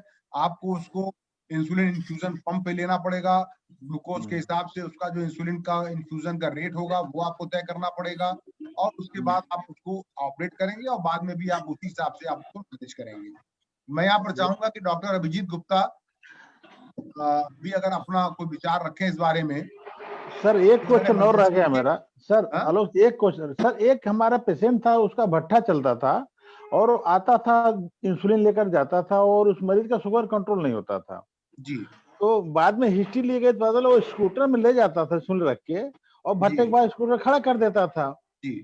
तब तक इंसुलिन डी नेचर हो जाता। मैं पूरी हिस्ट्री ले दिया तो छवि ने बोला था ना कि वही ऐसे जानवर हैं। तो सर जो भट्टे पर लेबर होते हैं वही भट्टे के आगे पास झोपड़ी डाल के रहते हैं, उन लोगों को शुगर स्टोर कैसे किया जाए, कुछ प्रकाश डाल सकते हैं जो झोपड़ी में रहते हैं? तो मैं इस मामले में चाहूंगा कि छवि जी आप अपनी एक्सपर्टाइज दीजिए कि कोई व्यक्ति भट्टे पे काम कर रहा है या कहीं बाहर ऐसे जगह काम कर रहा है, झोपड़ी में रहता है, फ्रिज नहीं है उसके पास, वो इंसुलिन को कैसे स्टोर करे अपने प्रयोग के लिए, आप लोग क्या सलाह देते हैं? छवि जी, आर यू विद अस? छवि जी लगता है अभी हमसे नहीं मैं हूँ। अब इस तरह की पुअर पेशेंट आते हैं, जैसे आपने कहा, मैं उस ट्रेस किया कि वो स्कूटर में इंसुलिन रखा रहता था, वो डिनेचर हो जाता था, काम ही नहीं करता था। देखिए सबसे आसान तरीका होता है, जो लोग ऐसी जगह से आते हैं जहाँ पे 10 घंटे भी इलेक्ट्रिसिटी कई बार नहीं रहती है और उनके घर में फ्रिज नहीं है, तो सबसे आसान तरीका एक छोटा मटका ले जिसमें पानी रखते हैं। मटका जो मिट्टी का मटका होता है जिसमें पानी भर के रखते हैं, उसमें पानी भरे और पेन को पॉलिथीन में लपेट के रबर बैंड लगा के उस मटके में रख दे। बिल्कुल, ये सबसे आसान उपाय है। और उससे 30 डिग्री से कम टेम्परेचर पे हमेशा इंसुलिन पड़ा रहेगा, और जब इंसुलिन लगाना उस मटके से बाहर निकालें और लगा के फिर उस मटके में पॉलिथीन में डाल के रख दे, तो इससे वो काम हो जाता है। और दूसरा एक ये भी तरीका होता है कि मटके मतलब एक और है कि मतलब एक बड़ा मिट्टी का वो ले कोई गमला या मटका, और इसके अंदर एक छोटा रखे बर्तन, और बाजू जो बड़े वाले बर्तन में पानी डाल दें, तो छोटे वाला बर्तन अंदर जो रखा है, डबल बॉइलिंग जैसे करते हैं वैसे डबल कूलिंग कर सकते हैं, तो वो अंदर वाला जो छोटा मटका है वो ठंडा रहता है और उसको ढक के रखते हैं, तो वो उधर जो इंसुलिन रखा रहेगा वो भी 30 डिग्री से कम तापमान पे होगा। किया मैम, हाँ ये बेटर हो, ये आपका डबल वाला फंडा अच्छा है।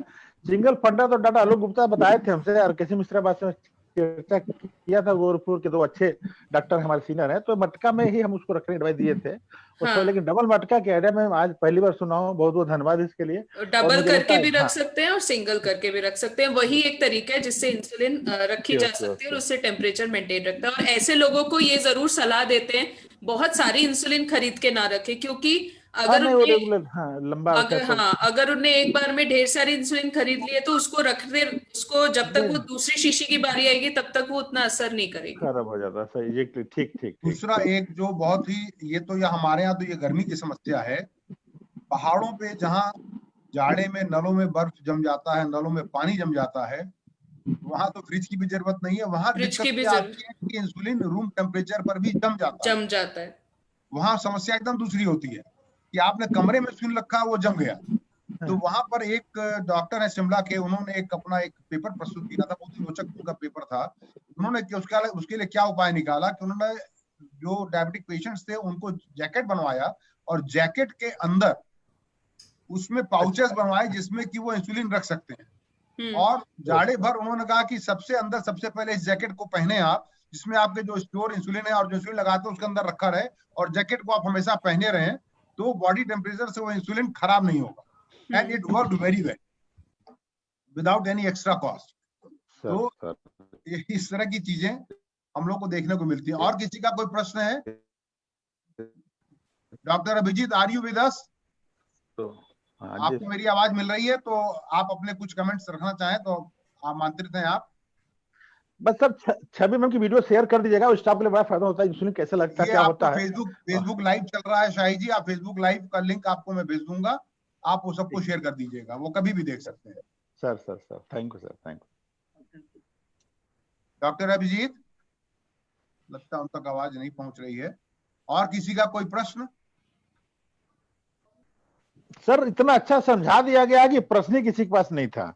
अच्छा चलिए, तो मैं एक दो रोचक चीजें अपने प्रैक्टिस से आपके साथ शेयर करता हूं, जिससे कि आपको ये पता चलेगा कि कम्युनिकेशन का क्या महत्व है, जो आज के हमारे टॉपिक का केंद्र बिंदु था, कि रोगी और चिकित्सक के बीच का एक कम्युनिकेशन। अभी, और ये चीज मैंने भी कुछ दिन पहले छवि जी के साथ भी शेयर किया था। अभी कुछ दिन पहले मेरे पास एक पेशेंट महिला, जिनका की ब्लड शुगर वही 450-500 के आसपास रह रहा था, सारे दवाओं को खाने के बावजूद, और मेरे समझाने पर वो इंसुलिन लेने को तैयार भी हो गई। इंसुलिन शुरू भी कर दिया गया। 10 दिन के बाद उनको SMBG करा करके मैंने कहा कि आप घर पे रिकॉर्ड करके आइएगा, लेकर के रिपोर्ट। पेशेंट आया, उसका जो 10 दिन के बाद का SMBG का रिपोर्ट था वो 100 मिलीग्राम पहले से बढ़ा ही हुआ था। जहां 450 था वो 550 हो गया, जहां 350 था खाली पेट तो 450 के आसपास हो गया। अब ये बड़ी समस्या हुई कि इंसुलिन देने के बावजूद जरा भी घटने के बजाय ये बढ़ क्यों गया। तो फिर रोगी के साथ बैठ के बातचीत शुरू हुई, हमारे स्टाफ ने उनके साथ बातचीत, हमने कहा बात करो, क्योंकि मैं इस समय घर से वर्क फ्रॉम होम कर रहा हूँ, तो हमारा स्टाफ क्लिनिक में रहता है, तो दे आर ट्रेंड। तो मैंने कहा पूरा इंक्वायर करो पहले कि इसका इंसुलिन इस्तेमाल भी हुआ कि नहीं हुआ, पेन में इंसुलिन खर्च हुआ कि नहीं हुआ, कैसे लगा रहा है, सामने लगवा के देखो। सब कुछ करके देख लिया, एवरीथिंग वाज परफेक्ट। इंसुलिन वो लगा रहा था, इंसुलिन खर्च भी हुआ, इंसुलिन फ्रिज में रख रहा था और फ्रिज के दरवाजे में रख रहा था, फ्रीजर में नहीं रख रहा था। ये सारी इंक्वायरी हो गई। अब बड़ा ये समझ में नहीं आया कि काम क्यों नहीं किया इंसुलिन। मैंने कुछ यूनिट और बढ़ा करके दोबारा इसका एक प्रिस्क्रिप्शन जनरेट किया। मैंने कहा इसको फिर 1 हफ्ते के बाद आप बुलाओ। 5 मिनट के बाद मेरे पास मेरे एक स्टाफ का फोन आया कि नहीं साहब, आप पुराने इंसुलिन डोज पे पर्चा बनाइए, बात समझ में आ गई है कि पेच कहाँ फंसा हुआ है। बात यह समझ में आई कि रोगी के साथ जो उसका दूसरा पुत्र था, उसने बाद में बताया कि उनके घर में डबल डोर फ्रिज है, और इंसुलिन को वो जो ऊपर वाला फ्रीजर वाला जो डोर है उसके डोर में रखता है। तो पार्शियली वो करेक्ट था कि मैं दरवाजे में रखता हूं, लेकिन बाद में पता चला कि वो नीचे वाले नॉर्मल कूलिंग वाले फ्रिज के डोर में रखने के बजाय फ्रीजर के डोर में रख रहा था। तो अब तो मैं अपने हर मरीज से जरूर पूछता हूँ कि क्या तुम्हारे घर में डबल डोर का फ्रिज है या सिंगल डोर फ्रिज है, पहले ये भी बता दो। कहाँ कहाँ पिटफॉल्स हो सकते हैं आप ये देखिए। कई बार होता क्या है कि आपका पेशेंट का शुगर बहुत अच्छा कंट्रोल चल रहा है, and with the same dose of insulin अचानक वो शुगर एकदम 300-400 लेके चला आता है। ऐसे में आप अगर इंक्वायर करेंगे तो कई बार पता चलेगा कि इंसुलिन उसने कहीं किसी दूसरे दुकान से खरीदा और वहां पर उस दुकान पर इंसुलिन का रखरखाव अच्छा नहीं था। आप कुछ मत करिए, सिर्फ उसका इंसुलिन फिर से एक बार चेंज करा दीजिए, नया वायल या नया पेनफिल दीजिए, शुगर फिर कंट्रोल हो जाता है। तो इंसुलिन में ये बहुत जरूरी है बताना कि आपको कैसे रखना है, कैसे लगाना है। एक चीज और इंपॉर्टेंट है कि अगर स्पिरिट लगाने के बाद इंसुलिन लगाता है पेशेंट, तो स्पिरिट को हमेशा सूख जाने दे। अगर गीला है, स्पिरिट गीला है लगा हुआ, उस पर आप इंसुलिन लगाते हैं तो कई बार वो अल्कोहल, वो स्पिरिट स्किन के अंदर चला जाता है, वहां लाली, खुजली, सूजन हो जाती है, ये भी समस्या आती है। या एकदम आपने ठंडा इंसुलिन निकाला फ्रिज से और रूम टेम्परेचर पे आने के पहले लगा लिया तो भी आपको पेन होगा, वहां लाल हो जाएगा। ये सब चीजें छोटी छोटी चीजें होती हैं जो हमारा हेल्थ केयर प्रोवाइडर, जो हमारा एजुकेटर है, वो कम्युनिकेट करता है पेशेंट के साथ, इसलिए उनकी इंपॉर्टेंस बहुत ज्यादा है। अब मैं ग्लूकोमीटर पे आ जाता हूँ। ग्लूकोमीटर में कई बार लोग कहते हैं कि साहब ग्लूकोमीटर बहुत खराब होता है, ये बहुत गलत रिजल्ट देता है, इसके रिजल्ट बहुत गलत आते हैं। उसके कई कारण होते हैं। जैसे साई जी ने बताया कि एक प्रिक आपने बहुत हल्का सा बनाया और उंगली को निचोड़ निचोड़ के आपने ब्लड कर तो अगर आपके स्ट्रिप पर जितना ब्लड लगना चाहिए उतना ब्लड नहीं लगेगा, कम ब्लड लगेगा, तो आपकी रीडिंग भी गड़बड़ाएगी, कम आएगी। इसलिए अगर आपका ब्लड में अगर आपका प्रिक करने पे अच्छा ड्रॉप नहीं बनता है तो आपका जो लैंसेट होता है, जो प्रिक करने वाला डिवाइस है, उसमें बूंद को बड़ा छोटा करने का जुगाड़ होता है। आप अपने से पूछे डॉक्टर से, बताएगा कि आप अपनी बूंद बड़ा कर सकते हैं, छोटा कर सकते हैं। तो खून का बूंद अच्छा बनना चाहिए। स्पिरिट से, साबुन से हाथ धो के करें, सुखा लें हाथ, स्पिरिट से भी करते हैं तो हाथ सूख जाना चाहिए, उसके बाद आप प्रिक करें। स्ट्रिप एक्सपायर्ड नहीं होनी चाहिए। कई बार लोग क्या होता है, लालच में 50 वाला स्ट्रिप का डिब्बा खरीद लेते हैं कि सस्ता पड़ेगा, महीने में एक बार जांच करेंगे, वो स्ट्रिप पता लगा 3 महीने 4 महीने के बाद खराब हो गया, वो साल भर के बाद यूज कर रहे हैं, शुगर रीडिंग लो आ रही है, दवा कम कर लिया, इंसुलिन कम कर लिया क्योंकि शुगर रीडिंग लो आ रही है, और उसके बाद कीटोएसिडोसिस में कोमा में अस्पताल पहुंच गए और उनका भरोसा ग्लूकोमीटर से उठ गया। और आपने जब उनका स्ट्रिप मंगा के देखा तो पता लगा वो 2 साल पुराना स्ट्रिप था जो एक्सपायर हो चुका था। इसलिए बहुत जरूरी है कि आपका स्ट्रिप एक्सपायर ना हो, आपका ब्लड अच्छा बने, आपकी कोडिंग अच्छी ठीक से हुई है कि ग्लूकोमीटर में, सारी चीजें देखने की होती हैं जिससे कि आप कभी भी, ये बहुत ही अच्छी डिवाइस है ग्लूकोमीटर, आपके अपने ग्लूकोज के नियमन में, कंट्रोल में बहुत महत्वपूर्ण भूमिका अदा करती है। लेकिन हर चीज के साथ आपका चश्मा हो, आपका कलम हो, किसी भी चीज का, डिवाइस का अगर आप रख रखाव नहीं करेंगे, उसका ध्यान नहीं देंगे, उसका उपयोग ढंग से नहीं करेंगे, तो आपको कहीं ना कहीं अड़चन आ सकती है। उसमें उस डिवाइस की गलती नहीं है। इसके साथ ही अब मैं समझता हूँ और कोई प्रश्न रह नहीं जाते हैं, तो अब कार्यक्रम को समाप्त करने के लिए मैं फिर अपने एंकर को देता हूँ। सर सारिका जी कुछ पूछना चाहती हैं, उन्होंने हाथ रेज किया हुआ है। हाँ सारिका जी बताइए। सारिका जी,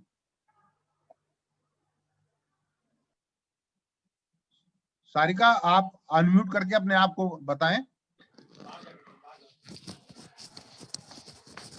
सर कुछ पूछना नहीं था, इतनी प्यारी जानकारी मिली है कि सब कुछ ऐसे ही समझ में आ गया। तो जो नहीं पता था, मैं डोर में रखती हूँ सर अपना इंसुलिन। हाँ। और अब मैं नहीं रखूंगी उसको डिब्बे में करके, जैसे बताया उन्होंने कि सब्जी के ऊपर वहां पे रखे, वेजिटेबल के पास, तो वैसे मैं रखूंगी। तो थैंक यू मैम, यही बोलना चाहती हूँ। Thank you sir.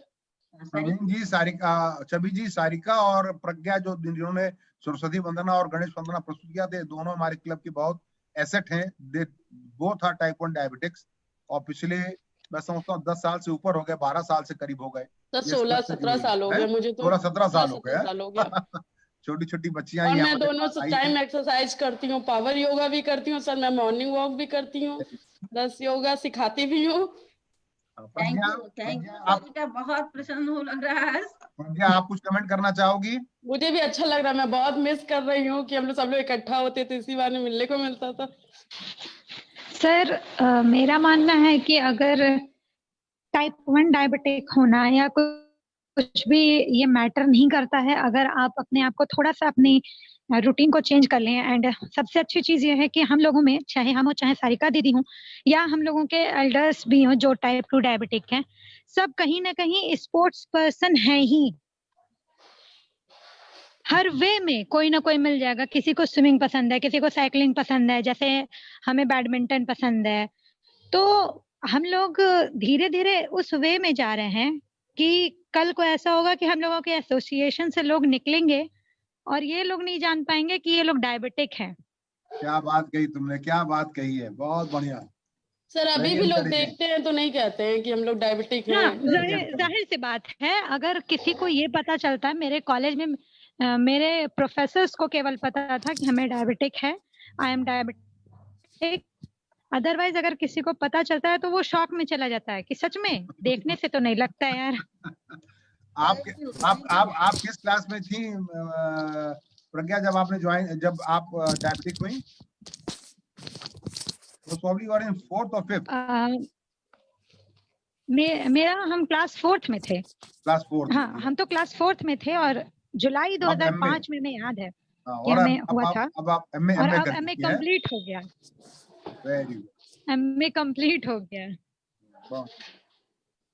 Very nice प्रज्ञा जी और सारिका जी, आप लोग बहुत बड़े इंस्पिरेशन हैं।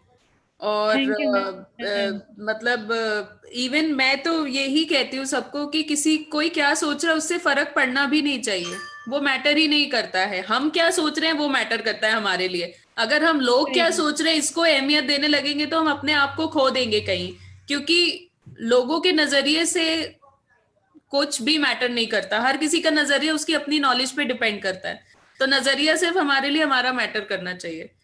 और हम फिट है अंदर से, हमारी सोच हमारे लिए क्या है वो अच्छी होनी चाहिए और सारे काम फिर अच्छे होने लगते हैं। Thank you. सेल्फ रिस्पेक्ट जो है वो पहले होना चाहिए, देन अदर रिस्पेक्ट होनी चाहिए, और सेल्फ रिस्पेक्ट होगा तो अदर रिस्पेक्ट अपने आप आ जाएगा।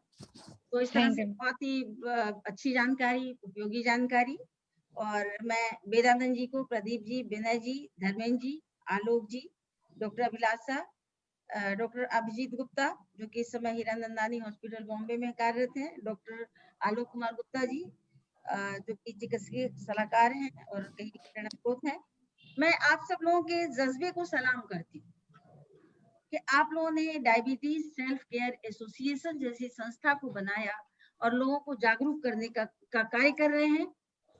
और आपका ये जो जज्बा है वो बेंटिंग के घर के सामने जो फ्लेम ऑफ होप या कहिए कि आशा की किरण की जो ज्योति जल रही है, और ये है कि जब डायबिटीज के लिए कोई स्थायी समाधान मिल जाएगा तभी वो बुझेगा, तो जरूर बुझेगा। और आप सभी के लिए मैं ये कहना चाहती हूँ, जो आप इसके पदाधिकारी हैं, आप लोग इतने अच्छे ढंग से काम कर रहे हैं, कि जीत की खातिर बस जुनून चाहिए, जीत की खातिर बस जुनून चाहिए। जिसमें हो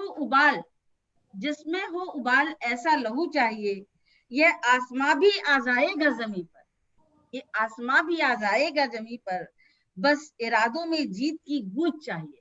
तो आप आसमान को भी जमीन पर लाएंगे और इसी तरह एसोसिएशन काम करता रहेगा तो जाहिर सी बात है कि ये जीत की गूंज जरूर सुनाई पड़ेगी। और इसके लिए मैं आप लोगों को बहुत बहुत धन्यवाद देती हूँ कि आप सभी लोग इस तरह से इस प्रोग्राम से जुड़े हुए हैं और इसको आगे बढ़ा रहे हैं। अब हम अपने प्रोग्राम के समापन की तरफ हैं, और मैंने जैसे कि पहले भी आपको बताया था कि ये diabetes self care association last wellness 99 के साथ मिलकर के काम करता है। तो मैं लास्ट वेलनेस 99 के वर्चुअल मास्टर राकेश सोनी जी को आमंत्रित करती हूँ कि आप धन्यवाद ज्ञापन करें। प्लीज सोनी जी आइए। धन्यवाद डॉक्टर विद्यावती जी, जो ये अपॉर्चुनिटी मेरे को दी गई। सबसे पहले मैं अपने इस मीटिंग में आप सबको वर्ल्ड डायबिटिक डे, दीपावली और चिल्ड्रंस डे की शुभकामनाएं, सबको बधाइयां देता हूं। और इसी के साथ साथ मैं सबसे पहले इसमें जो है बधाई देना चाहूंगा, थैंक्स बोलना चाहूंगा डॉक्टर छवि और हमारे डॉक्टर प्रवीण सचदेवा जी को, जिन्होंने इस प्रोग्राम को इतना आकर्षक बनाया। नो डाउट हमारे प्रोग्राम हमेशा आकर्षक होते रहे और होते भी रहे हैं, और आज जिस डिटेल से, जिस तन्मयता के साथ और जिस डिटेल से इन्होंने इतनी बारीकी से सब चीजें समझाई, वो संभवतः किसी भी मेरे जितने भी इसमें वक्ता या जितने भी हमारे जो इसमें पार्टिसिपेंट्स हैं, शायद उन्होंने इतनी डिटेल में कभी सुना हो, या किसी भी डॉक्टर ने, किसी ने उनको इस प्रकार से बताया हो। तो इसके लिए हमारी तरफ से जो है लॉज वेलनेस 99 की तरफ से इन दोनों को कोटि कोटि धन्यवाद हमारे इस प्रोग्राम को सफल बनाने के लिए। इसके साथ साथ मैं सबसे पहले और इसके साथ साथ मैं देना चाहूंगा धन्यवाद प्रज्ञा तिवारी जी को और सारिका श्रीवास्तव जी को, जिन्होंने इसका आगाज इतने खूबसूरत तरीके से गणेश वंदना, सरस्वती वंदना से जो किया, उनको कोटि कोटि धन्यवाद हमारी तरफ से। और इसी के साथ साथ मैं धन्यवाद देना चाहता हूं हमारे साथ इस समय इस मीटिंग में भारत के और प्लस हमारे प्रदेश और प्लस भारतवर्ष के कोनों कोनों से जितने लोग जुड़े हुए हैं, जिन्होंने इतना समय धैर्य के साथ विगत पिछले 2-2.5 घंटे से जो 2.25 घंटे से बैठे हुए हैं, उन सबको भी जो है बहुत बहुत कोटि कोटि धन्यवाद, और जिन्होंने इस तरीके से इसको किया है। इसी क्रम में धन्यवाद मैं देता हूं हमारे इस प्रोग्राम के जो होस्ट हैं, आप देखें प्रवीण द्विवेदी जी हैं, प्रतीक तिवारी जी हैं जो सेक्रेटरी हैं, इनको देना चाहता हूं, जिन्होंने इसको जो है पूरा जो है हम लोग का जो है हमेशा से शुरू से इसको ये संचालित करते चले आ रहे हैं। मैं धन्यवाद देता चाहूंगा जितने भी डॉक्टर साहब के कुछ फ्रेंड्स, और फ्रेंड्स के साथ साथ ही नहीं, और भी हमारे जो है कई कह लीजिए जो डायबिटीज के पेशेंट्स हैं, वो भी हमारे इसमें काफी लोग जुड़े हुए हैं और हमेशा जुड़े रहते हैं। उन सबको भी कोटि कोटि धन्यवाद। और ओवर एंड अबव मैं दोनों डॉक्टर आलोक गुप्ता जी को और प्लस मैं आपकी मिसेस को, दोनों को जो है मैं भरपूर जो है विद्यावती जी को भरपूर धन्यवाद देता हूं, जिन्होंने जो है इस कार्यक्रम को जो है इतने सालों से चलाते चले आ रहे हैं। और विद्यावती जी जिस तरीके से इन्होंने इसका संचालन किया है, उसके लिए वो भी जो है बधाई की पात्र है। हमारी तरफ से उनको भी बहुत बहुत धन्यवाद दिया जाता है। और इसी के साथ पूरे लॉज वेलनेस नंबर 99 की तरफ से आप सबको फिर से पुनः एक बार वर्ल्ड डायबिटिक डे की और दिवाली की ढेर सारी शुभकामनाएं और धन्यवाद। धन्यवाद सर। तो बंधुओं, अब हम फिर तीसरे रविवार को मिलेंगे, क्योंकि हमारा कार्यक्रम पहला और तीसरा रविवार का बदस्तूर वैसे ही जारी रहेगा। ये बीच में 14 नवंबर एक विश्व मधुमेह दिवस आ गया, तो एक प्रोग्राम हमारा एक्स्ट्रा हुआ है। तो तीसरे रविवार को सुबह 9 बजे हम फिर जुड़ेंगे और उस प्रोग्राम का लिंक, वो आहार से ही रिलेटेड प्रोग्राम होगा और उसका लिंक आप सबों के पास जाएगा। इसके साथ ही आज का प्रोग्राम हम लोग समाप्त करते हैं। बहुत बहुत धन्यवाद। हैप्पी दिवाली सबको। हैप्पी दिवाली। जीवन में उजाला आए, हैप्पी दिवाली खुशी आए, समृद्धि आए। Thank you sir. Thank you. Thank you. Happy